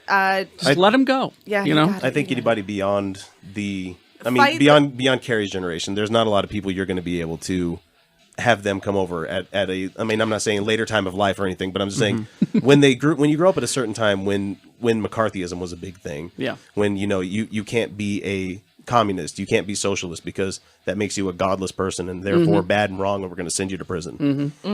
So you're not going to get a lot of people that profess from that age that say, I am atheist. Oh, the stories I could tell you. I remember when a couple of great memories from childhood, hilarious. Madeline Murray O'Hara. Oh yeah, yes. Yep. She was going to come and get you in your sleep. Oh my! I mean, she had magical powers, or she was that's fabulous. She was that big. Can I develop that reputation? She was. I want to be seen as a witch. Come on. And then when you look back. Yeah, it's like it's like the legend of Paul Bunyan. I use it as an example all the time. I believe there was a guy named Paul Bunyan. I bet he was a really good lumberjack. Yeah. Yeah. He probably was big and he. Oh yeah, he's probably a huge guy. I don't think he was 20 feet tall. I don't think he had a big blue ox named Babe. But maybe he existed. It's the same with Madeline Murray O'Hara. Yeah, she was a real person. She didn't have all of these amazing abilities, and she wasn't going to kill your children and all that. I was told all that stuff. What a horrible person. Which we gotta give some love to the Satanic Temple though, because they're kind of doing. They don't believe it. Yeah, they don't believe. Even though you picked the losing team, like why would you be a Satanist? That's the losing team. I don't understand. Why would you choose that? Because the devil's actually the good guy. In that book, he's the good guy. It's like the people who voted for Lex Luthor. I get it. Same thing. I get it. Well, just like the fact that they're using their own the opposition's own venom against them. Yeah, it's the same coin. Yeah. Well, and they don't believe it either. And so, like, to go... It's tongue-in-cheek, really. Very all of it is tongue-in-cheek. It's all LaVeyan, like, wink, wink, Satan, right? Yeah. Well, like, when they revealed the Baphomet statue. You had to sign... I don't know if you heard about that. With they had to sign the oath that you give your soul to Satan. Yeah. Oh, good. They can come and claim it let's at make any it time official. with or without notice. Yeah, so you couldn't come see the unveiling of the statue unless you signed a contract that unequivocally, in legalese, said... That's funny. Using your real name, false name, from this point on, before, and after, by signing below, you sign your soul over to Satan. The only thing that would have made that better is if it was in blood. Only thing. I think that was absolutely brilliant. That was the easiest way they found to run security. Yeah, because true believers are going to we can hire 50 security guards to try to keep people out that are going to try to get in. Or we can scare them. Yeah, or we can just scare them. Yeah. They're not going to come in. Soul. Yeah. And it's brilliant. And is so hand brilliant. me that pen. Bam. And then to cap it off, after they did the unveiling, there was man kissing on the front of the stage. It was just completely set off the Christian right. It's just like, oh my God, these people. And behind all that was a really awesome statue. Yeah. Very well done. Very well made. Yeah, it's a beautiful thing. Belonged on a Rolling Stones cover. Well, that almost wraps it up for us here. Kerry, we usually have at the end of the show, we do kind of like a feature thing at the end. We either give somebody our highs and lows for the week for what we went through, or Stranger in a Strange Land, where you talk about, being an atheist within this wonderful state of Zion. Any kind of fun anecdote you might have with that, or just something you might want to share with anybody. And you can plug anything, really. Wow. Oh, I wish you'd have... Oh, sorry. I should have sent it ahead of time. Let me know. I would have come up with something beautiful and profound. Who wants to go first? No, you just need to go back and listen to Geek Show, the fireside chat, just to have the profound feelings. Yeah. That episode teared me up. Not gonna lie. People want a yearly fireside chat. I don't know if I can do that. Don't indulge them. No, it was fairly spontaneous. Like it was. I didn't plan it that way. It's right. Beautiful, but at the same time, I can only imagine being the one that has to give it. It must be soul wrenching. I remember I thought, well, I got to record a little something here, and the guys aren't around. I went, it'll be funny if I have a fire going. So you go to YouTube and you find the Yule log, the endless Yule log, and and I don't. It just kind of spiraled. It kind of spiraled after a few whiskeys. It kind of spiraled. as things tend to do. We've all had days like that for sure. Yeah. All right. Let's see. I'll go high and low. Okay. This is so far the high, I guess. This is pretty. The week awesome. has just started. Yes. Well, it's actually my weekend because I'll work retail, so it's my Saturday. That's right. That's right. And I got to sleep in, have my coffee, read my book. Yes. And then I came over here, and then I'm going to spend the rest of the day with the fella. So it's going to be a good day. This will be the second time me and my boyfriend have ever had a day off together since we've been seeing each other. Really? Yeah, 6 months. Second time we've ever had a whole day off together. You guys got to work on that schedule. Yeah. We're both very, very busy people. and he has a kid half the time. So it makes a little, but when he has a kid is generally when I am, working all weekend and I've got atheist things going on. So it kind of works. Not that he's opposed. He's come with me to the atheist things. He's an atheist himself. So, but I've got things going on and he's got the kids, so it works out.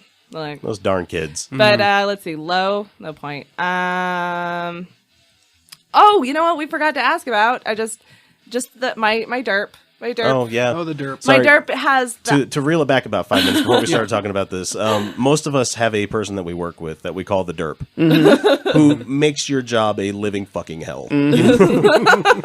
Where they might for Kyle and I, it's the same guy, and we've had to train him on how to do things multiple times. And then when you face him with the situation, you know how to do this. No, I don't. You've never showed me how to do this. Oh, this is just like I have a hard copy that I made you sign that you did this. Thank you. You did this. You swore your soul right here. So you're so derp. We're wondering if you have a derp. Yeah, we were gonna. I know you can't name names. So. I'm not going to. Okay, perfect. I'm not going. That's to. fine. That's I don't fine. want to. You don't want to have cause any waves or cause any strife. But yeah. But at some point you've had one. I have had at past stations. Okay, perfect. I keep forgetting how long I've been doing this. Yeah. I have. I realized the other day that at every one of my radio jobs, I've been physically threatened by a coworker. What? Wow. I thought it because I was telling somebody a story about a coworker that I have now that physically threatened me long time ago, and then I said, yeah, it was like that one. My first job, I had a sales guy. Yeah. And wait, there was a promotions director at this station, and then there was the night guy at that country station. And I went over my resume. And I have had someone physically threaten me at every one of my jobs. Wow. So I got something. I'm like kind of concerned that I don't know what I'm doing. I don't know. Whatever you're doing it right. I mean, the whole physical threat thing is just alien to me. I just don't have that in me. I've never risen to the anger of fisticuffs. Yeah, I've never been the guy that gets angry at traffic and wants to punch the guy driving. That's, even when someone is yelling at me, it's not the first thing that comes to my mind. It's not wired into me, so I can't relate to that because I've always been able to use my words to hurt people. Some people don't know how to do that. How very Tyrion. And I think maybe that's what it is, is that it was somebody who doesn't know how to respond with words. That's all they got. Well, there is a correlation with the amount of education people have and their quickness to physical violence to resolve conflict. So, see, I have no excuse then. People with just a high school graduate, Well, but it doesn't have to be like actual certified education. Okay. It's how much you want to you've educated yourself or how much learnage. Yes. Well, and not to go too far down another rabbit hole. I think college these days is way overplayed. It's not something you necessarily need. I spent a lot of time educating myself. And if I could, I would just take, science and art classes forever. But that would be fun. Almost nowadays, to get into your industry, Kerry, you have to have a communications degree or, at least have a lot of time doing internships and stuff. Yeah. And but back then it was you were thrust into it. I walked into the station in my small town and I said, here I am. I want to be on the radio. And at the time I thought I had an in because the owner, I was friends with his kid. And his kid was the lone. They were the lone Baptist family in town. Oh, so they were outcasts too. And I played with his kid because we had this mutual love of Groucho Marx and things like that, and Star Trek. So I hung out with him, and I thought, well, this will be easy. I'll go in. I know the guy. I went in there. I said, here I am. And he said, Kerry, we gotta have a talk. You'll never make it in radio. Oh. Your voice is too high. But sometimes that's the push you need. At the time, there was only one guy on the radio with a high voice, and that was Skinny Johnny Mitchell, and he did nights at KCPX, and he was huge. But everyone else on the dial was the boss jock. They had that. Well, that family sold that station about 2 months later to another group out of California, and they changed the station. It had been country forever, a little AM daytimer, and it had been country forever, and then they changed it to kind of a soft rock top 40 kind of thing. And I went in there one day and there was one guy in there and he was doing everything. He was queuing up the records. This is back when they were records. Wow. I'm looking at the youngster in the room. There it is. And age comes up again. Between the records, he was running and doing paperwork and getting things ready. And I said, here I am. I want to do this. I want to do this. And he looked at me and he went, okay, you're hired. He was clearly in a desperate situation. Here, do the shit work. And he says, here, help me with this, and immediately put me to work. And then he said, all right, your shift is Sunday morning, 6 a.m. to noon, and you're going to play all the God shows. So I would, get music of the spoken word ready on the reel-to-reel. but I got to open the mic and give the legal ID. So that was, click on the radio. It was click on KHQN Spanish Fork, and then start the program. But then after a while, he lost one of the programs, so it wasn't 6 hours of religious programming, which oddly filled some sort of FCC requirement at the time for community. Yeah, They were able to label religion as community participation, which doesn't happen anymore. Good. But, as it should be. But we're talking about the old days. But then he finally says, all right, I'll let you do a live hour between 11 and noon on Sunday. And then it just kind of went from there. Nice. Yeah. But I found out, as I was working there, who our mysterious owners were from California. Mm-hmm. The Hare Krishnas. So that's and that's why that Hare Krishna temple is there, and that radio station was my first job. Wow. And I learned all about how Krishna Krishna did you know is interesting. Did you know that he invented all forms of dance? I did not know that. It was in a pamphlet in the basement. Because while I'm playing these hour-long programs, I get bored. So I explore the basement of the radio station. I find all of these Hare Krishna pamphlets. And it's fascinating. He invented all forms of... No, it's true. No. He invented all forms of dance. I'm just going to... Super crazy bullshit. No, because he was stepping on the head of a many-headed serpent. Oh. See? And that became dance. That's just fact. You can't... Tide goes in, tide goes out. Can't explain that. Exactly. But so that was... I worked for Hare Krishnas for my first job. Oh, boy. In the business. Wow. So there you go. That's strange enough. Stranger in a Strange Land for me. I think that was... Yeah, that was Yeah, perfect. that was a good one.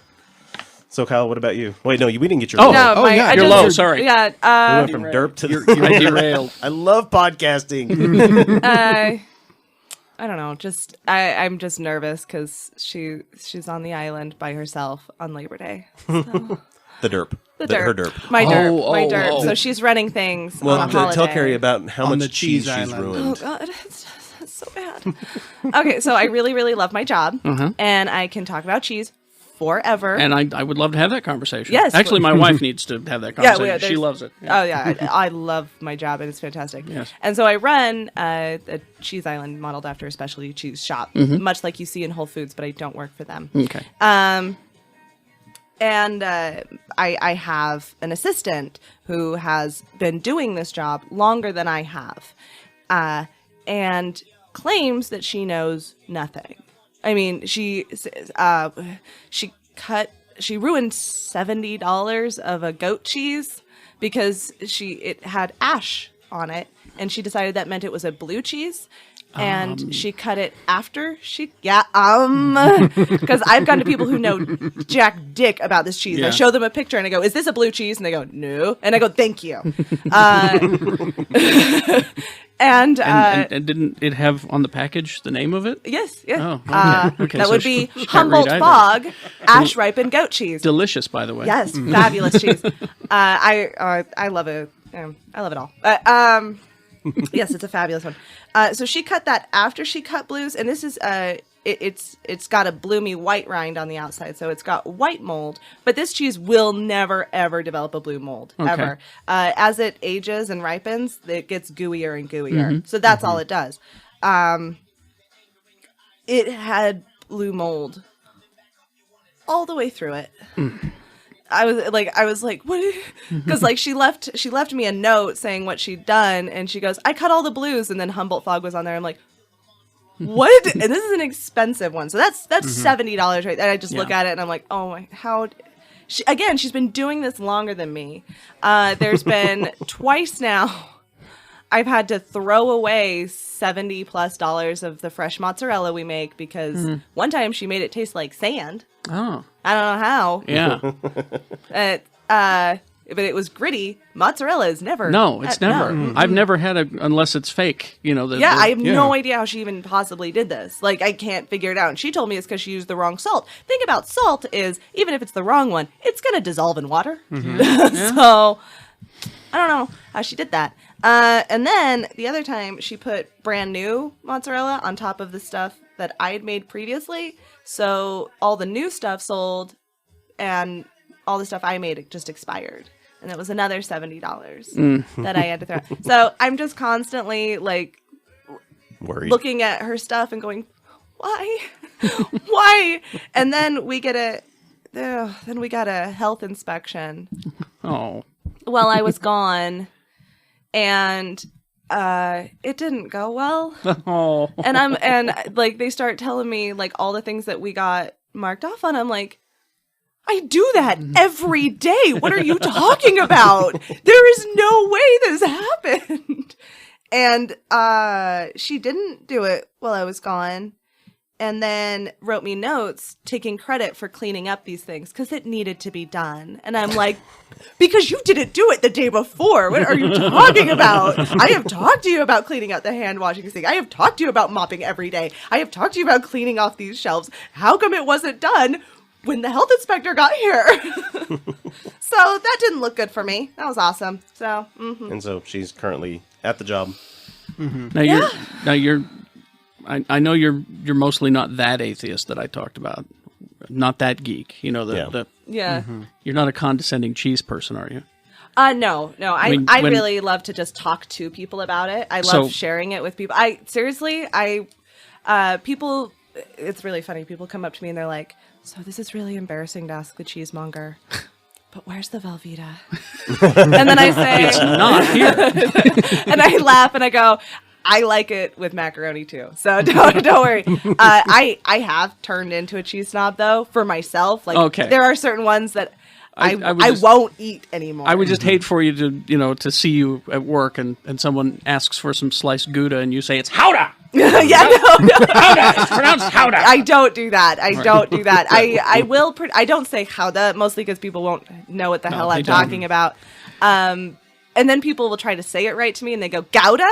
And that's not correct either. But it's Howda! But I just kind of go, oh yeah, it's right over here. And then I will say things the correct way, like I pronounce it Parmigiano Reggiano, and you're like Giada. and Saint-Angel, Saint-Angel, triple cream brie, délice de Bergon. I do say it with the accent and the proper way, but I don't expect anyone else to say it that way. That's your profession. You should do that. So. Yeah, and I think it gives people some confidence that I do know what I'm talking about, and I do. There is being a fan of things, and then there's being that fan. But see, I don't ever talk down to people. I do correct people fairly often when they're like, "Well, cheese is mold," and I go, "No, it's bacteria. Mostly milk and bacteria. That's really all you're working with here." But I spend a lot of time going, well, what do you like? Let's expand on that. So you like pepper jack. Have you ever tried a young raw milk Gouda? Let's try new things here. And see, that's the way to be in everything. In everything, really. Yeah, because I just flashed back to a wine snob that I met. And I was asking him about certain kinds of wines, and he got all, defensive, he became that wine snob, and it turned me off to wine for a very long time because of that guy. Yeah, no, I just love to share these things. Yeah. It's part of the atheism thing. I think that there's such there's such wonder and awe and beauty left in this world and this universe, and when we cheapen it. When we cheapen it by saying, "Oh, God just did it," you're missing the big picture. So I see the harm that religion has done on varying levels, and I feel like if we valued critical thinking, if we stopped treating faith like it was something special, because it's not, because nobody values anybody else's faith. I have that whole rant. Nobody values anybody else's faith. They just value the concept of faith. But if we took a step back and we valued critical thinking, if we valued skepticism and a demand for evidence, we could prevent a lot of harm in this world, and we could actually have real discussions about moral things that we should be doing. And so I love to share the beauty, and I want people to enjoy this one life that they have. And that's what I want for people, is to be happy, to really truly be happy for themselves, and to stop living with things that make them seem broken and like they're sinners. And then when it comes to cheese, I just want to share it with people. I just want people to enjoy good food, good sex, good wine. But you got to let them, in all of those categories, do it in their own speed. Absolutely. Whether it's exploring atheism or cheese, you've got to let them at their own speed. I do, and what I get a lot of is people go, well, you just love it so much that you make other people want to try it. And I go, well, that's hopefully all I can do is share with you what I get out of it, and maybe you'll find your own. So way. when they come to you with the dumb questions, you just got to be cool. Oh, you yeah. know, that's Don't that whole scoff. Don't look down your nose. Exactly. I don't. I No, don't. definitely not. I start to get mad when it's people who take a pretentious attitude towards me and they're just absolutely fucking wrong. Like when people tell me about cheeses and they're like, well, did you know this about cheese? And they're absolutely wrong. So you're being that Batman fan. No, well, yeah. When they do that, you're being that Batman fan. So don't do that, cheese snob. Me? I'm not oh, you. Yeah. I'm talking to the royal me. Don't come to me and tell me about this, and then act like I have no idea what I'm talking about. You're not a real cheese fan unless you've tried the 87 Blue. Exactly. Frank Miller loves that. And I'm only bringing it up because I keep looking over at it. You wouldn't hand one of those beers right there in the 6-pack that This I gave one here? you would not hand one of those to a beginning beer drinker. No. Because they wouldn't appreciate it. Yeah. Although if a beginning beer drinker came to me and said I'd like to try it, I would say, well, okay. Okay, you know, Yay, but be prepared. Yeah, I do that with cheeses all the time. It's like you can't make somebody that is used to drinking Coors and Miller. You can't hand them a double IPA and be like, enjoy, you know, because it's going to be a shock. It's going to be like, there's some education there, and that's kind of what I do with people with atheism. I just tell them I'm an atheist, or I mention it. I've got this event. It's we're Atheists of Utah. We're doing a good without God thing. Or, I will just mention it, and then I let them ask me from there. I'm allowed to be open as an atheist without forcing it. Yep. So I think that is quite enough of us hogging Kerry's time for today. Can I tell you a quick beer story? Yeah, go ahead. Because you appreciate good beer, I right? love beer. God, I love beer. So my father, I grew up in a Mormon household, but he always had a Budweiser in the fridge. And that was his, you know the story. It was his threat beer. Oh. And he'd say, Elma, if you keep up with this, if you keep saying whatever it is you're saying or doing whatever you're doing that's making him angry, I will go get that beer. Don't make me go get that beer. It was his threat beer. Oh, that. Or he could drop the nuclear bomb and say, I'm going to the Wee Blue Inn over in Payson. It was a bar. It was the only bar in Payson at the time. So he would make that threat. And then when he was at the bowling alley, he'd have his Budweiser. And all that. But he stopped drinking. He just stopped having beer at all. Yeah. My mother died. Then he remarried this woman who was uber religious. That's a whole thing. Once I get him, he just pulled back in. But we went bowling with him a few months ago, and he was feeling pretty good. His back was all right, and he was throwing good. He was doing well, and I think he just got having a good time. And he just said, "Kerry, when you go out, get me a beer." I looked at my sister. Just that for a beer, yeah. And she's like, "Yay!" So I go there, and I think to myself, "Well, he hasn't had one in a long time. I'll get him a good one." I made that mistake. Yep. And so I got him it was a local brew, and it's a very good beer. It really is. But he took the sip, and no. I don't like that. And that's when Michelle looked at me, and my sister looked at me and said, "You should have just got him a Budweiser, because that's his thing. That's what they know. That's what he knows, and this is too much. Yep. This is too much." And I went, I blew it. I could have had him back. Yep. But I didn't. So all those hopes and dreams of Dad, have whiskey with me. So we can weave that into the bigger narrative of just don't force it. Don't just, force it. Don't. So walk away from the show. Don't be that person. Be willing to have the conversation, and amongst friends, you can totally say, sometimes fuck religion. Especially when it's like when it's used as a wedge. Well, yeah, when it's used as a wedge, or when it's used to control. That's when I speak out. When I start seeing stuff like that. That's when I speak out. When I see you know, it's obvious the motivation behind the defunding of Planned Parenthood. You can say it's one thing, but we know what you're really doing. Yeah. I can't address what you're really doing, and I won't address what you're really doing. I know why you're doing it, and you're a bad person for doing it. So if you want to have a fact argument, let's do that. Yep.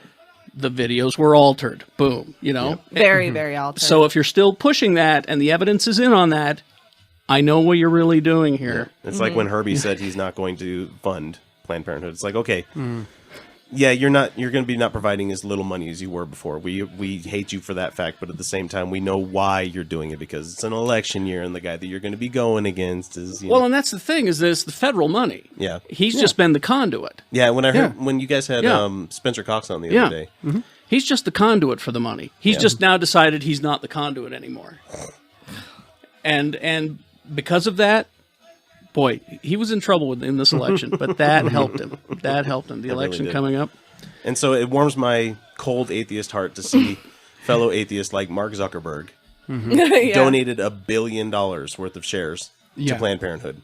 Oh, he did? Yeah, this was a matter of months ago, before the big thing happened. Oh, before? Yeah. Oh. But still, why didn't I hear about this? Still just a he hasn't shitload been of money. advertising it. Yeah, it was not advertised. It was something there was no real press release. It was a pretty quiet transaction. Yeah, the media doesn't like picking up atheism stories. Especially in Utah. They really, well, they will when it's that one time there's the one atheist who happens to be an atheist, shot shoots a guy. Islamic people. But it had nothing to do with being an atheist or them being Islamic. It was because he was an asshole and they were in his parking spot. Yeah, it was over a parking space. Yeah, but they loved to point out that he was an atheist that time. Yeah. But nobody wants to talk about how the guy who just shot the camera woman and her sound guy was a Jehovah's Witness. Nobody wants to talk about that one. It's okay as long as it's long Islamic as they're people, evil. Islamic people or atheists or witches or Satanists. It's fine to talk about that, but if it's a good old Christian person, Yeah, no. it was mental health. It was mental health. Yeah. Well, it is mental health. It always is. Yeah. But the best thing that we could do for our parents and our uncles, aunts. What's that? Try to get them to stop watching Fox News. Yes. Because that's their chat room. That's on at my work.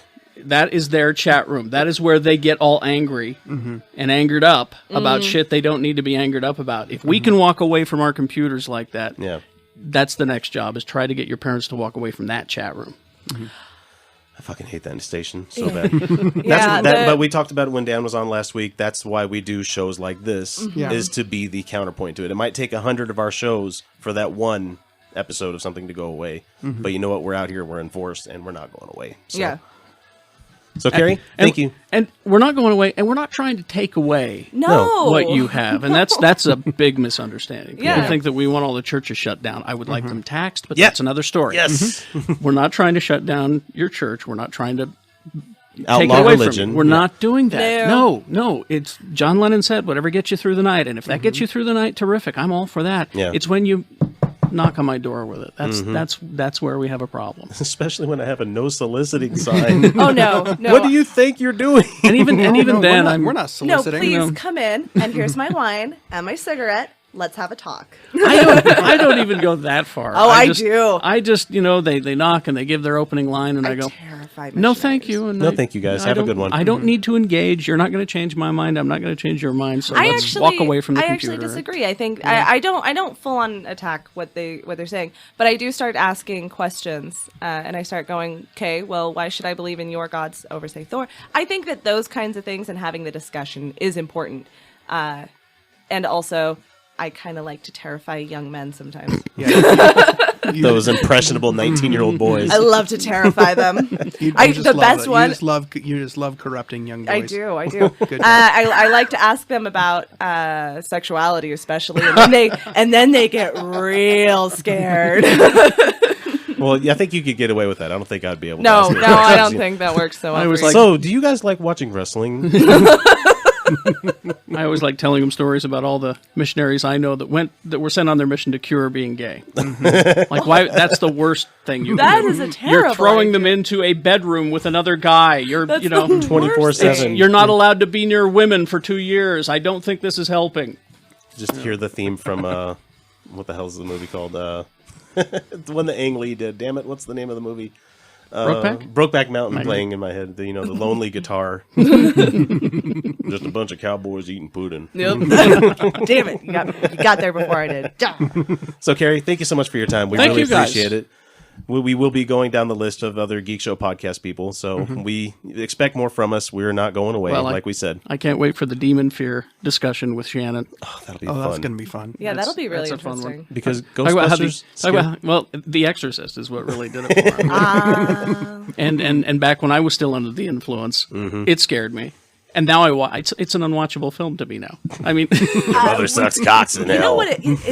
What does it is when they say based on true story, because I can get completely freaked out if they're like, no, it's all bullshit. It's all fiction. Just enjoy the ride. I'm like, okay. But as soon as they say true story, I'm like, bullshit. I can't. Nope. Well, what's really fun are the rules around what they can say. where they're based on a true story. Means something completely different than when they say inspired by a true story events. And when they say this really happened. Inspired by actual events. Yes. Mm-hmm. So was Age of Ultron. Yeah. I know, right? That really happened. It did, man. I was there. I can't fucking wait for Civil War. Oh, it's going to be so good. God damn it, I It's can't wait. going to be so good. Oh, I forgot to ask when we were talking about comics. Are you reading the new Civil War series? The one that takes place on Doom World? Yes. Yes. Very good. I'm enjoying all that Secret Wars stuff that they're doing right now. Now, what's this I heard? That's making me happy. Doom forgot to put stars in the sky? Yeah. Well, he was busy. Yeah. He was busy doing other shit and he forgot the stars. Being a god is hard, man. Yeah. I love all that stuff. It's just fascinating. And as atheists, you should really love the God Doom stuff. Absolutely. There's a lot of parallels and comparisons that they make with religion in that world. It's so good, though. It's so fun. But the one that I'm having the most fun with in that title is 1840, what's it called? That's the steampunk one, isn't it? No, it's the Old West Captain America. Captain America is the sheriff of a small town. 1849, I think it's called. Steve Rogers, he's the sheriff. You've got the rich drunk in town, Tony Stark. Tony Stark. You've got Hank Pym there. You got Bruce Banner there, but they're all Old West equivalents of it. I know it sounds odd. No, I'm digging it. But it works. It totally works. I love all of that shit. I loved the musical episodes of Buffy. I love all of it. So. But if you're just reading the Secret Wars title, just that, it's a great read. It's a great read. You don't have to be reading all those side ones. They're fun. Yeah, I love it when they do weird shit. I'm like, come on, Doctor Who is my favorite, and come on, they go weird sometimes. Because they did Howard the Human recently. It was a one-shot issue, and it was brilliant. It was. Howard the Duck was now a human surrounded on a planet of animals, and it was just brilliant. That's still one of the best scenes from Guardians of the Galaxy. For anybody that waited around for it, holy shit! For everybody that grew up with that shitty movie, with the shitty. Come on, it's been what? It's been over a year and a half now, I think. Are we at the point where you don't deserve it? Whatever. Yeah, you don't deserve it. I mean, and I found it, by the way. It's 1872. 1872. The comic series. That's it. I don't need to remember these things. They just show up in my hole at Dr. Volt, so I don't need to remember titles and things like that. Yeah, because my brain's full of enough shit that I don't need to remember. Actually, it all goes on my phone at this point. Yeah. Pick up Howard the Human, though. It's one issue. Daredevil's in it, and he's a blind mouse. It's just brilliant. I love it. Sorry. I love it. Go ahead. So anyway, thanks for joining us. We're going to go down the list, like I said. So please put in a good word for us next time you get the panel together. Okay. Awesome. Appreciate it. And enjoy the beer. Thank you. And we'll put this podcast out probably, as you're listening to it, so you don't really need to hear me talk about it. So, God damn it, I forget that sometimes. This isn't broadcasted. and we should also mention you are going to be present at Salt Lake Comic Con, which is happening at the end of this month. Yeah, all the Geek Show guys and myself. We're going to be on various panels throughout Comic-Con. We're still getting the schedule put together, but Geek Show is doing a live recording Saturday night at 6 at the con. And then at 8:30 that same night, Saturday night, we're going to do 2 live shows for free at 50 West. So there'll be beverages. 21 and older. We're going to videotape those. It'll be free to get in. And if you can't make it, we'd love you there. But if you can't make it, we'll throw those up on the website, the video of those on geekshowpodcast.com. Kerry, thank you so much for your time. Thank you, we guys. Really appreciate it. Thank you. And for you listeners out there, you're welcome. Anyway, we'll catch you next week with a new episode. And until then, have a good week. Good night, everybody.